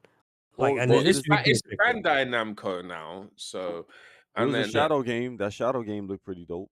The one with well, Pac-Man because it's and like he's everything I want from them, they're one, probably yeah. never going to do. Because I don't know. Yeah. So, Face, you guys got to play Dungeon Makai, but there's no way to play it because it's arcade only, and the emulation is like okay at best. Mm. That game, when you guys play that game, you'll see what I'm talking about. Namco could sweep beat 'em ups right now. Yeah, they could Between sweep it. Urban Reign They and could sweep bringing up. Dungeon Makai back, They could sweep and that's it up. 2D and 3D. They can sweep up. They've definitely got the thing. But then there's a few people that can sweep up. I think Arc System Works could sweep up. Oh, absolutely. Yeah, Arc for System Works, sure. they just Immediately. they just don't care. They don't care. I think They Arc don't care. System Works will come. It will go to the beat 'em up space and have the best looking beat 'em up out of everyone. No, that's true. I was when I heard about them in Double Dragon, I was like, oh, cool. But then it wasn't them. It wasn't them. I'm like, hold on. I looked at the list. I'm like, oh, come on, man. Bruv, I'm telling you, if they put any of their Guilty Gear, not cosmic, Tolkien art style in any beat 'em up, clean up, whole thing, clean up. It should have been this Double Dragon. This Double Dragon was the perfect time for them to do 100%, 100%. There's a few big devs that can come and make a buck. Like Capcom, you can make a buck. Final Fight, you're gonna make a buck. Yeah, it's supposed to be in the cards because it was in that leaked list, but we'll see how that goes. Anyway, Sega's can clean up even more. They can because you have the granddad and the arguably the king of it. Yeah, right. And you arguably came back, and you got more. They've got more. Yeah. You get me? And arguably, Sega has probably the biggest beat 'em up going, but people just don't call it beat 'em up, which is Yakuza. But that's what it is. It really is. That's what it is. Yeah. Forget the long talking, which I cannot stand. Oh. Yeah. But here's the thing. You know how they remedy that? By taking that same exact team and making a new Spike Out. Oh yeah, Spike because Out. that team made Spike Out first, and then they made Yakuza. And Spike Out is a 3D beat 'em up that became Yakuza and his mechanics. They could make a new beat 'em up, and they just got to make a new Spike Out. Huh? So, who made Fighting Force again? That was Square Enix owns that now. I was Square. Square owns it. Yeah. Yo, you know, beat 'em up is mad underrated. That they need to take the formula from them and like just spice it up and make it more modernized. Is freaking Some people may or may not agree with me. It's an arcade game. I think it's arcade only. It's Die Hard. Remember that game? That game was wicked. Yeah. That game will revolutionize beat 'em ups, bro. That game was wicked. All of the different things you could do in that game was ridiculous. That game was wild. That game was dope. They need to do something with that again. Bring that to beat 'em up somehow. Die Hard is 2.5D though. Yeah, I know. Yeah. I know it is. I know.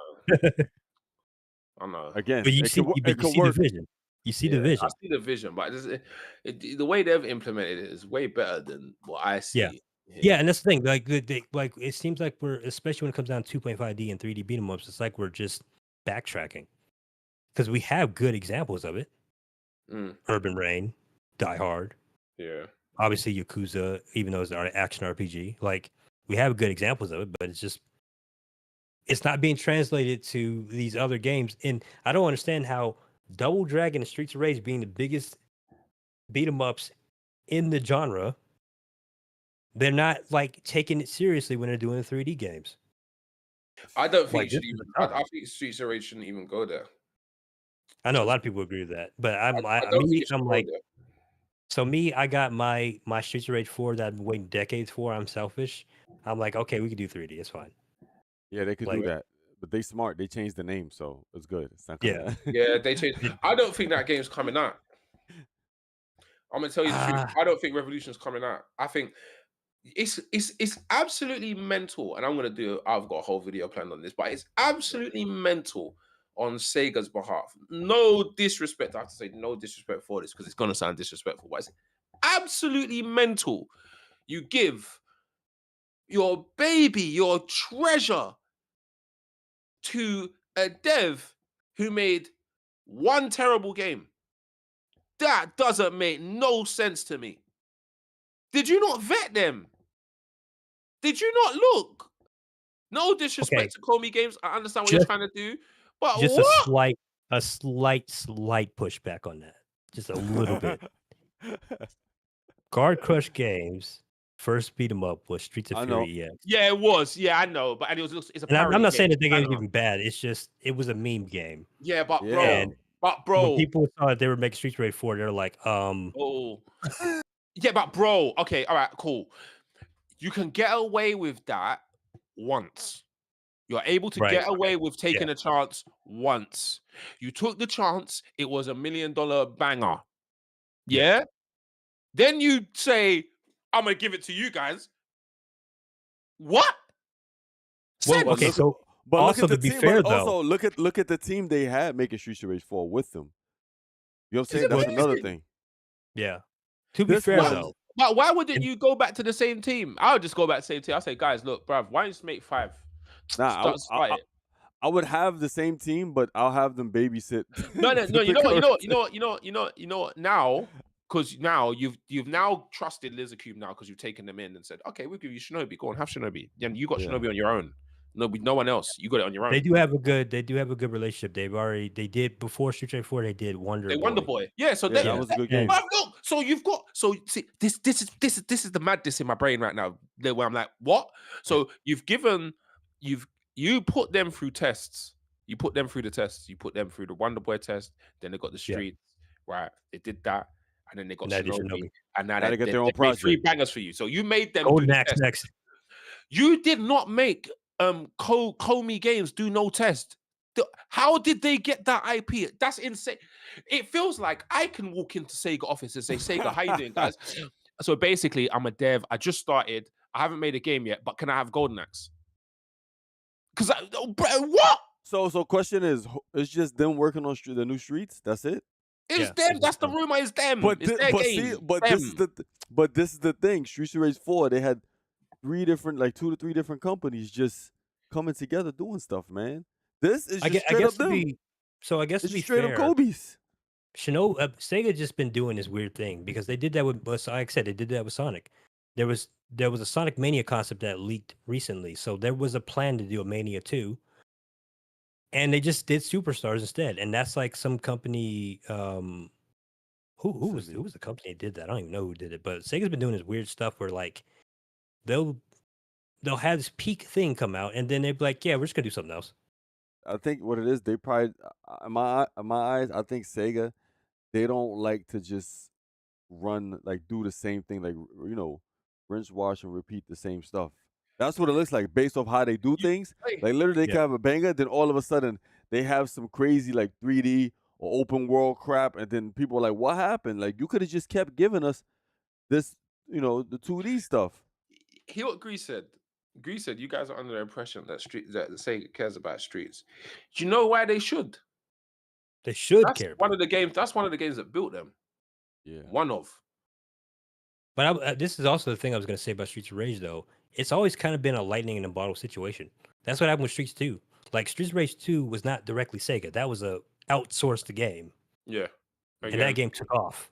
Yeah. Right? And then obviously the first Streets of Rage took off as well, having to compete with Final Fight of all things. They copied the Final Fight, though. They literally copied it. But fair enough. I heard Streets of Rage, though, I think 2 was...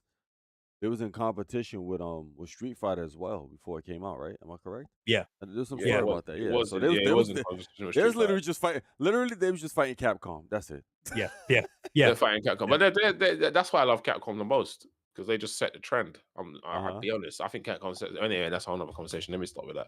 But it's okay to outsource Streets of Rage. It's okay to outsource your big IPs. because you're not going to put money in them because you've got RGG making you the bangers. You've got Sonic. So you're doing that with your own money. Cool, right? Cool. So it's okay to put them out to other developers, smaller teams, and let them do it. It's fine. We've seen it work with Shinobi. We've seen it work with Streets, whatever. Yeah. But vet them. Lord have mercy. Vet them. You can't let it really feels like I can go in the office. It really feels like if I fly to Japan and get a meeting with my guy, I could get Golden Axe. It feels like that, bro. Call me.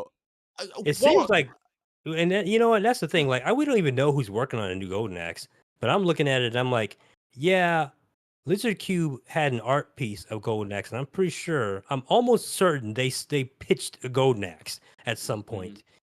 And why we have this game, I don't understand. Like, I get it, they were working on Shinobi, but come on. You know what? You can't. The thing is, you can't like now. You can't. I think Lizard Cube's done enough now.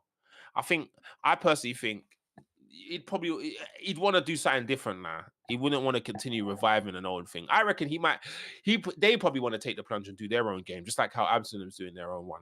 Do you know what I mean? Yeah, we did ask them about that too. Yeah, we asked them. They probably want to do their own thing. Like, you know what I'm trying to say? Or because now you've rinsed. But they got such a good relationship with Sega. I imagine they're still probably going to do something with them. If I was Sega, I would buy them. I would buy them. Yeah, do you know why I would buy them?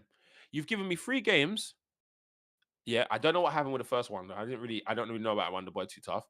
But you've given me 3 games that I know that you are guaranteed that are good, and you've done it justice. I would buy them. Why not? And have them under the umbrella and say, all right, now you're doing this next. do this next. Why not? Yeah. Give them the money. Why not? Just buy them. Well, because don't Sega own RGG. Yeah, but the RGG came from Sega though. That's what I mean. Like they were originally a studio that worked on Spike Out and a few other games, if I remember correctly. So yeah, RGG was from them. My thing though is I don't want to have a Rare situation where the company gets bought out and then they do nothing with them, because that's been the thing that's just been happening recently, where like we see these really cool developers to make these cool things, and then this big company buys them and does nothing with them. That's Xbox. That's them. They do that. Yeah. but Sega, PlayStation's been doing that too, because there's been and it was like, come on, man. Like, like, I don't get it. Like, why? No. Hold on. To be fair, now PlayStation don't really do that. What one apart from Bungie hasn't actually produced a game? All of them do. Yeah. Well, there was no, because that happened with the what was it? The Dark Souls dev, wasn't it? They wouldn't let them do Dark Souls. Oh, you're talking about no, you're talking about the Demon Souls dev, the one that made the new Demon Souls. Yeah. They made the new Demon Souls. They just made a remake. Aren't they doing something else? Isn't that House Marquee? No, it's not, is it? No, it's not. It's called Blue something. It was some company that like they're making a new Souls-like that was basically a sequel to that thing that PlayStation wouldn't let them do it for some reason, even though it was like super successful. And I'm like, but as long as Sega just allow them to do something, because I don't think Sega's gonna buy anyone and tell them not to do nothing. Yeah. They ain't got PlayStation money, to be able to do. They definitely ain't got Xbox money, right? So I'm saying give them the chance and say, look, we're gonna buy your studio. Obviously, you work for us, but that you've got money in your pocket now. You've got a big budget to play with. You can do things now. What do you want to do? Do you know what I mean? Like, because I think they've proved it. I think they've proved it. I think 3 games now, you've proved it. You get me? Like, and then they can have leverage to say, okay, we want to do something new. I am a little biased too, though. I am very much leaning more like I want more independent studios rather than big companies. But I get it. I just want them to have money, though. Yeah, and that's the thing, like the money thing. That's the thing. That's what I want them to have money. Yeah, I just want them to have money. That's all. I want you to have money. I want you to have enough money to produce something great, and enough money for you to say, "I'm doing this and I've got money." So another like horrid and is I won't get too much into this tangent, but another horrid example is WB and NetherRealm Studios, because we're never getting a Shaolin Monks 2 ever. Yeah, but WB and NetherRealm are just insane. That is just an insane story. That is. But sorry, Wes, what were you saying? Sorry, bro. What I was gonna say. Go ahead. Would you be opposed to the next 3D Streets being produced by Lizard Cube and Kobe? Yeah. Kobe and Lizard Cube. Would you be opposed? Yeah, I'd be opposed because I don't. That's not Lizard Cube's I expertise. don't. Yeah. They said it themselves. They don't really do. No, I know that, 3D. But who's gonna do the 3D now? You don't want Kobe there. Who? No, I just don't want no one to do the 3D. I want you to scrap the game. No. What if you had to? Like you had to. None of that. If I had to do the 3D, okay. If I had to do the 3D, if I had to do the 3D, and I had to ask someone to make it, I'll just say I'll just let RGG do it. Okay. Yeah. No. But I mean, this thing, if RGG does a 3D beat 'em up, though, I want it to be Spike Out. I don't want it to be Streets of Rage. You know who I would get, and I think Kazu just made a good point. You know who I would want to do a 3D Streets of Rage? Team Reptile. Team Reptile. Name some games of theirs. I'm not very clued on them. Go on. They worked on Bomber Cyberpunk. That's the most recent game. Yeah. Lethal League, and a few other games. Oh, Lethal League. You talking about that like a 2D fighter Lethal League? You talking about when you shoot stuff at each other, something like that, like the balls? Yeah. Lethal League is like a 2D. It's kind of a 2D fighter-ish kind of game. Yeah. I know you're talking about Lethal League. Okay, I know. But Bomber Cyberpunk is like hell no. You don't want. You know what? Okay, that's fair. I know why he's saying that, because Bomber Cyberpunk's combat is not that good. But Bomber Cyberpunk is a Jet Set Radio game. That's why the combat's not that great. I think if you gave them a beat 'em up to work on, and they had to focus on combat, I think they'd knock it out of the park. Because look at Lethal League and some of the other games. They did do a beat 'em up. They did a beat 'em up called Megabyte Punch, and I want to kind of act like that game doesn't exist. But I think if they gave them another chance and made a 3D beat 'em up, I think they'd knock it out of the park. I believe they gotta be watched by somebody. Jay saying Streets of Rage and the Bomb Rush art style would be sick. Yes, exactly. He sees the vision. Profound Biz Badness said, keep them third-party contracts and they'll keep getting that money. Let them stay the golden goose, has freedom to do their own thing. Exactly. Yeah, I understand. I understand what you. I get what you man are saying, right? Like, keep them thingy, but then, do you know what? Yeah, where's my Cyberpunk beat 'em up though? Do you know what being bought by a company guarantees you? Money. Constant money. Yeah. No. You're never having to look for the next thing. You're never having to go into the office and look for the next thing. But wouldn't you argue having a good relationship with multiple companies also give you that though? Yeah, that's cool. But then I don't want. Okay, so let me put it this way. It would be nice to see Lizard Cube do other people's games, right? Mm-hmm. Yeah. But then I don't want their uniqueness being saturated. If Lizard Cube was just working for Sega, you know they're just doing Sega. You know what I'm trying to say? And you know that they are Sega's people. But then if you started seeing them go, okay, I've done Arc System Double Dragon, I've done Final Fight, even though all these games would look amazing, and they probably would play sick too, but I've done this, you're now getting saturated, you're now not special. I'll just say this. If Lizard Cube ever decides to do Ninja Makai 3, hit me up. Just hit me up. Hit me up. If you need a combat guy. Yeah, that's what I'm saying. I don't want to start at everything. Yeah. That's the other thing too. I do want special. Like that's why I want to give Comey Games a little bit of the benefit of the doubt, because I hope this is their. I hope this is their Streets of Rage 4. I hope their breakout. Hey, they knocked it out of the park. We didn't expect them to do it, but they did it. I hope that's in Streets of Rage. Technically, hasn't had a bad game. No, what game is actually bad? None of them. I might have my complaints about Streets of Rage 3 because the music was insane. But it's not a bad game. Yeah, none of them was bad. Yeah? Don't say it then. Right? Well, yeah. What did gonna say? What getting bad? He's probably What gonna streets say been no. getting bad? Actually, no. My fault. Are you on board with 3 being good, or no? I don't like 3, but I do think it's good. Okay. Yeah, I think no. 3 is the worst one. Okay. No I think disrespect. one is Okay, the so worst one. to me. here's No, the crazy thing. I prefer Here's the playing one over craziest thing 3. here's the craziest thing that's gonna come out of my mouth right now. The craziest thing that you're gonna ever hear. 3 is the best of the original trilogy. Yes. I just don't like Thank you. Thank I you. just It don't is Oh the yeah. best. If you're gonna talk about it mechanically, yeah, Yeah, it is the best, bro. Yeah, mechanically it's the best. But Like, I don't think the whole game as a whole is the best. The I best think game as a what- whole Yeah, is no. 2. Streets Race I 2 think- is still my yeah. favorite. Yeah, two is the favorite because Absolutely. of character. I think the characters, like the personalities of the characters, the combat, a bit of the combat, and the music. The music kind of puts it over the top. Yeah. That's it. But here's the Well, thing. okay, I with will say this though. I do think Streets of Rage 1 has the best character design and soundtrack. think so? I would love for there to be a remake of 1. Like people talk about remaking 2. I want a remake of 1. I said remake 2. I said remake 2 because I think that was the best I game. want the. I want well, the that's the thing. Everybody agrees. Everybody wants a remake of 2, but I want a remake of 1 because the atmosphere. Come on, Moon Beach in HD. Come on, man. Yeah, Moon Beach would be sick. Yeah, I get. You know what? Gorgeous, I agree with that. gorgeous. That one needs the most upgrading. You know what I'm saying? But here's the thing about 3. 3, we got to give them props for this, man. 3 was made given the shortest amount of time out of all of them, I think, to make. So they did pretty damn good. It was 2. You sure? You sure? 2 was made in 6 months.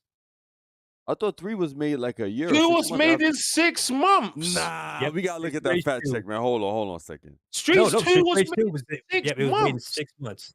You Now, okay, serious, so, And you made the so best one. here's the thing. So here's the thing about 2 though, and I'm saying this as somebody who plays it religiously. The game is kind of shit mechanically. What 2? Because Yeah, it does have some yeah, bad things mechanically. 100%. It's not optimized good at all, but the core of it is amazing. That's why New Era is so amazing because it got rid of all the jank, and that's all it did was remove the jank, and people are on it like white on rice. I think the same thing could happen with 3. Kind of remove the jank, probably update the music a bit, and the mechanics will shine. See, all of this we're saying, and then Komi Games are making Revolution. How insane does that sound? I'm telling you, man. I want to give them the benefit of doubt. I want to give. How insane? Komi Games, if you're watching this right now, I'm sorry, but I'm being honest with you guys. For you. Don't make me look stupid. Komi, I feel you lot need everyone in that team. You don't need every beat 'em up enthusiast that has been there since day dot. Yeah.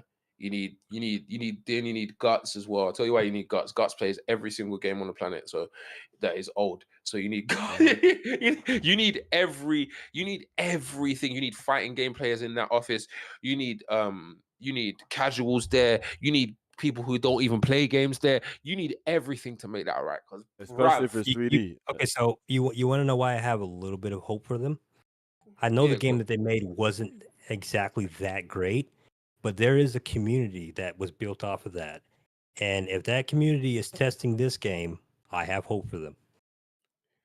Because we got but if that community tested the other game, I'd have 0. Well, no. The thing, they didn't test that game. That's the thing. Okay. We got a couple people that were making combo videos from that game, even though it wasn't that great. And that's the community. And it's like, okay, so if they're consulting that community for this next game, I believe in them. Because that's what happened with Street Rage 4. The Street Rage Guard Crush had their crew. Because I remember when Street Rage 4 first dropped, and I feel bad for this because Guard Crush was in my server when I said this. I was like, who the hell is Guard Crush? And Guard Crush, they said, they were like, we've been consulting our community for 8 years. And I said it in the server and on a podcast. What community? Who are you talking about? Because you didn't consult us. You didn't consult the Street Rage community. I'm like, who the hell are these people? And then they showed me I was dumb. So listen, we all here for it, man. Let it show, let them prove us wrong, bro. I would love to prove me wrong. Yeah, Because I wasn't love the game feeling Mighty comes out. Fight. I wasn't feeling Mighty Fight Federation, bro. Yeah, I thought Mighty Fight I wasn't Federation was feeling it either. terrible. I'm not But going to be I honest. saw a couple people that showed me the light. They were like, "Yo, check this out," and they were showing me stuff in that game, and I'm like, "Oh, you could do that? That's cool." It's still a little janky, but it's like, all right. I hope they're consulting you. I know you're in good with them. I hope they're consulting you for this next game because they need it, please. At least for the combat, right? Yeah. Yeah. I think So just I got some aesthetically, hope.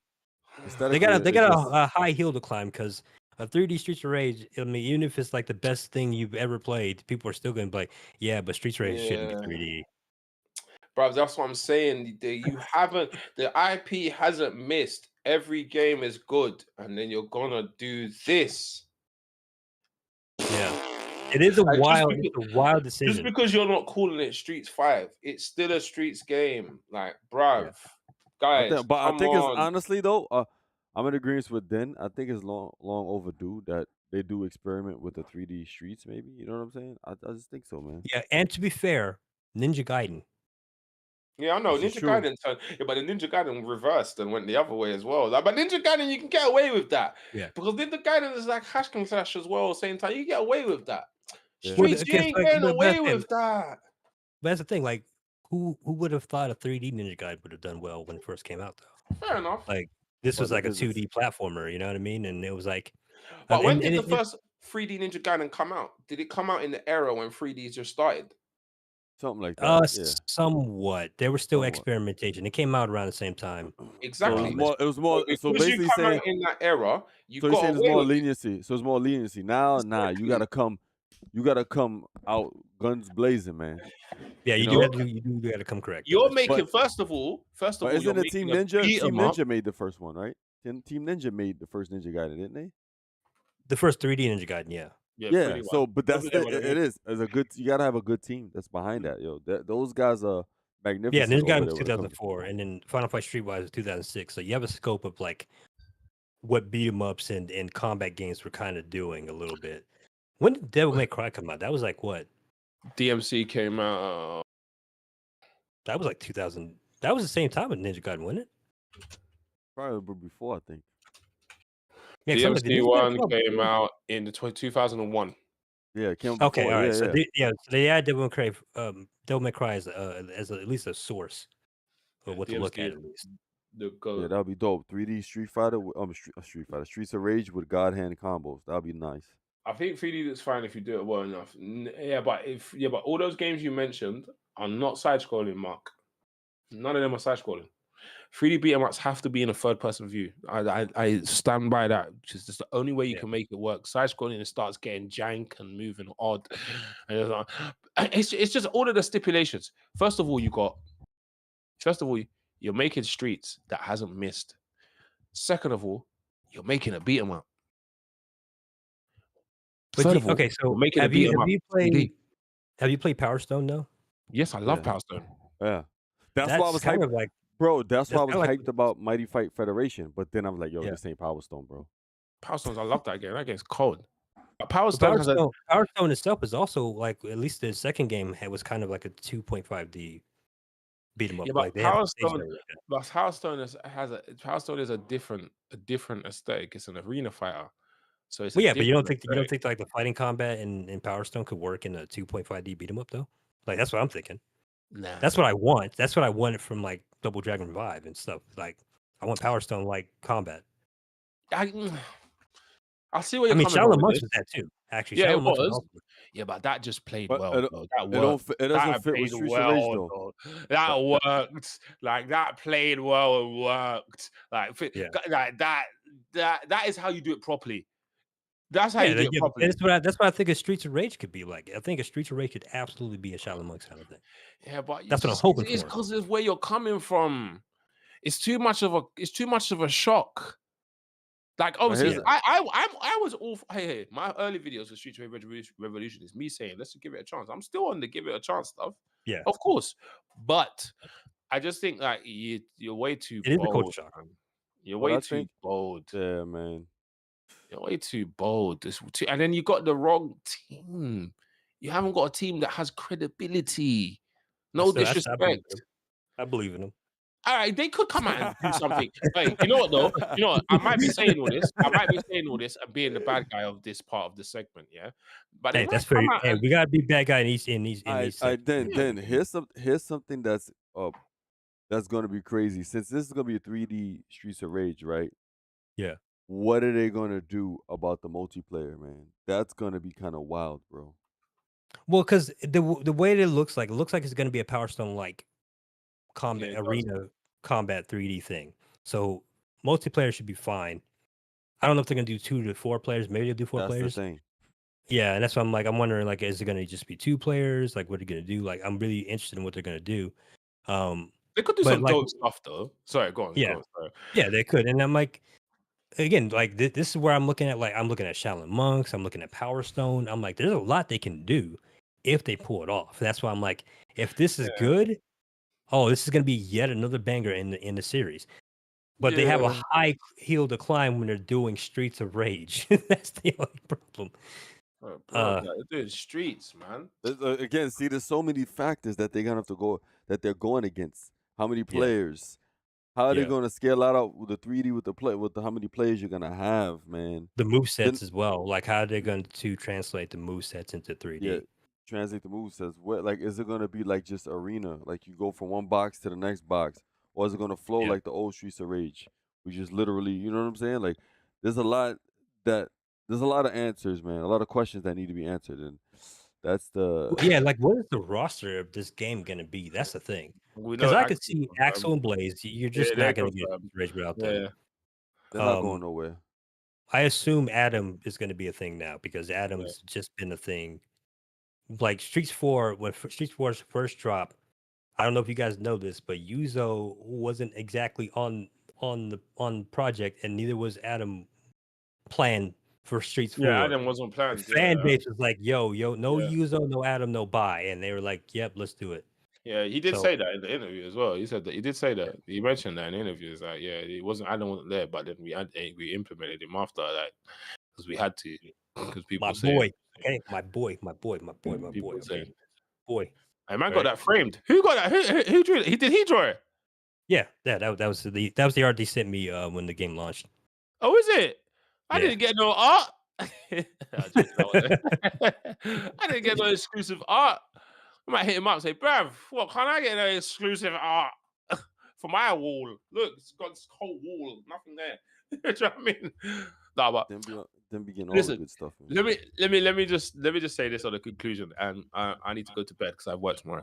But let's just say this: Comey Games, right?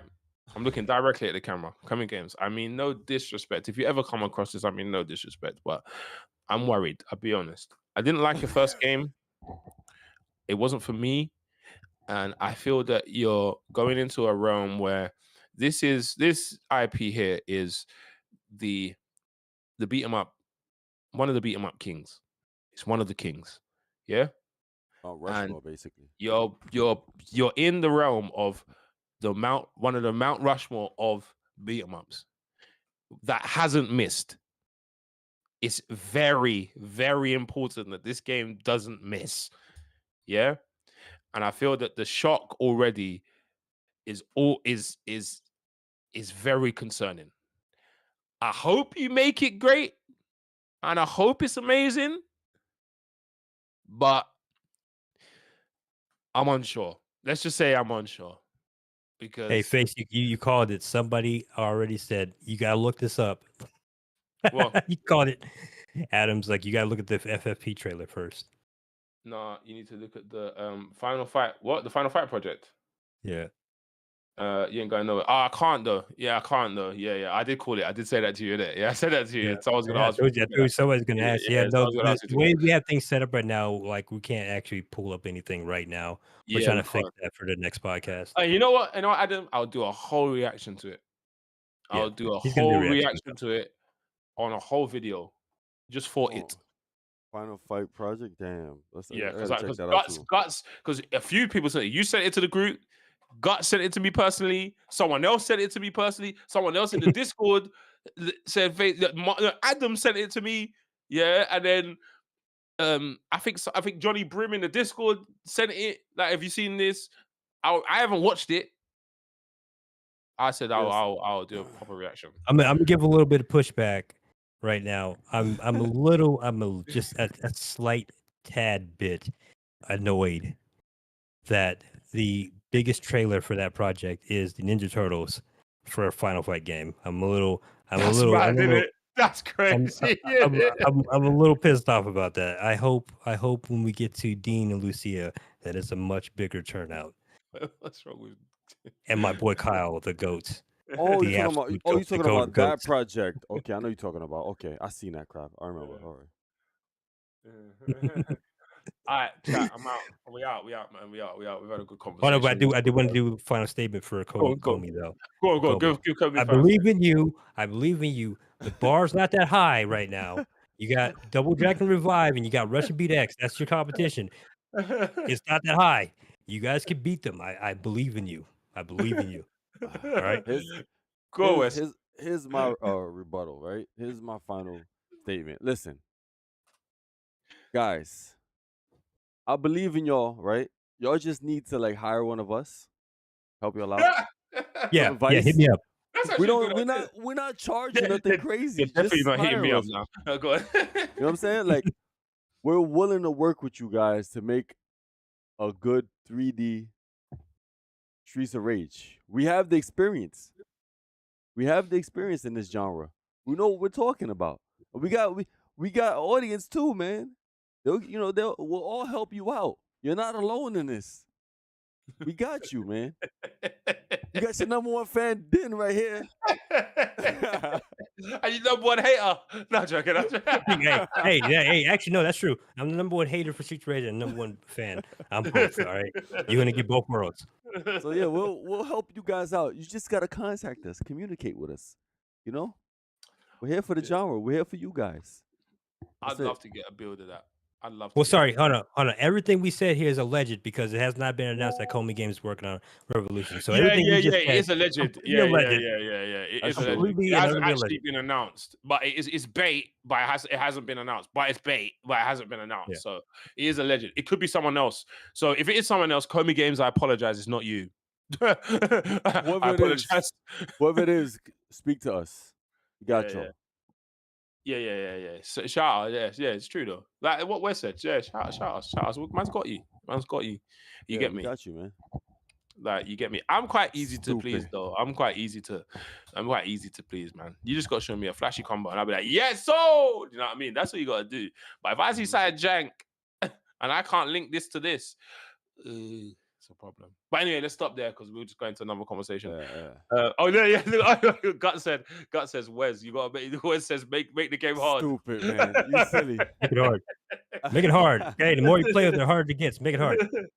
I said tribute in the chat. You never know. It could be lurking still. Like, you see that Din guy? Yeah, they're gonna send the turtles after me. I'm gonna get janked up. I said, face some of them. I still love you. I still love you guys. Just know that your games are probably not for me. I still love you guys. Though. Give me a code. Give me a code anyway. Nah. Shout out to Tribute. No. Big shout out to Tribute though, because they have been passing through to the MPZ streams, and I appreciate it. They're golden. They're ups because they have been like outside of the combat, like everything else has been on point, like with these games. So definitely give them that. But we'll let Face go to sleep. Yeah. We still got some time on our day, right? Especially you, Dave. Still got time. Yeah. What time is it where you are, Din? It's like 3:40. It's 3:40 in the afternoon. Daytime. Oh yeah. Daytime. You got a whole Sunday for. My Sunday's over. I'm going back to work in a sec. Anyway, I got 6. Not this chat. I'm saying maybe someone from Comey would. What? Come to this chat? Nah. You never know. You never know. You actually never know, though. You never know because I have been surprised by some people in the chat sometimes. Like I said, the Guard Curse guys were in my server long before Streets 4 even got announced, so they saw everything. Everything.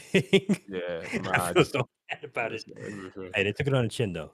Yeah. You kind of got to do that when you're in this community. To be fair, I haven't had a dev like you know. I know I have.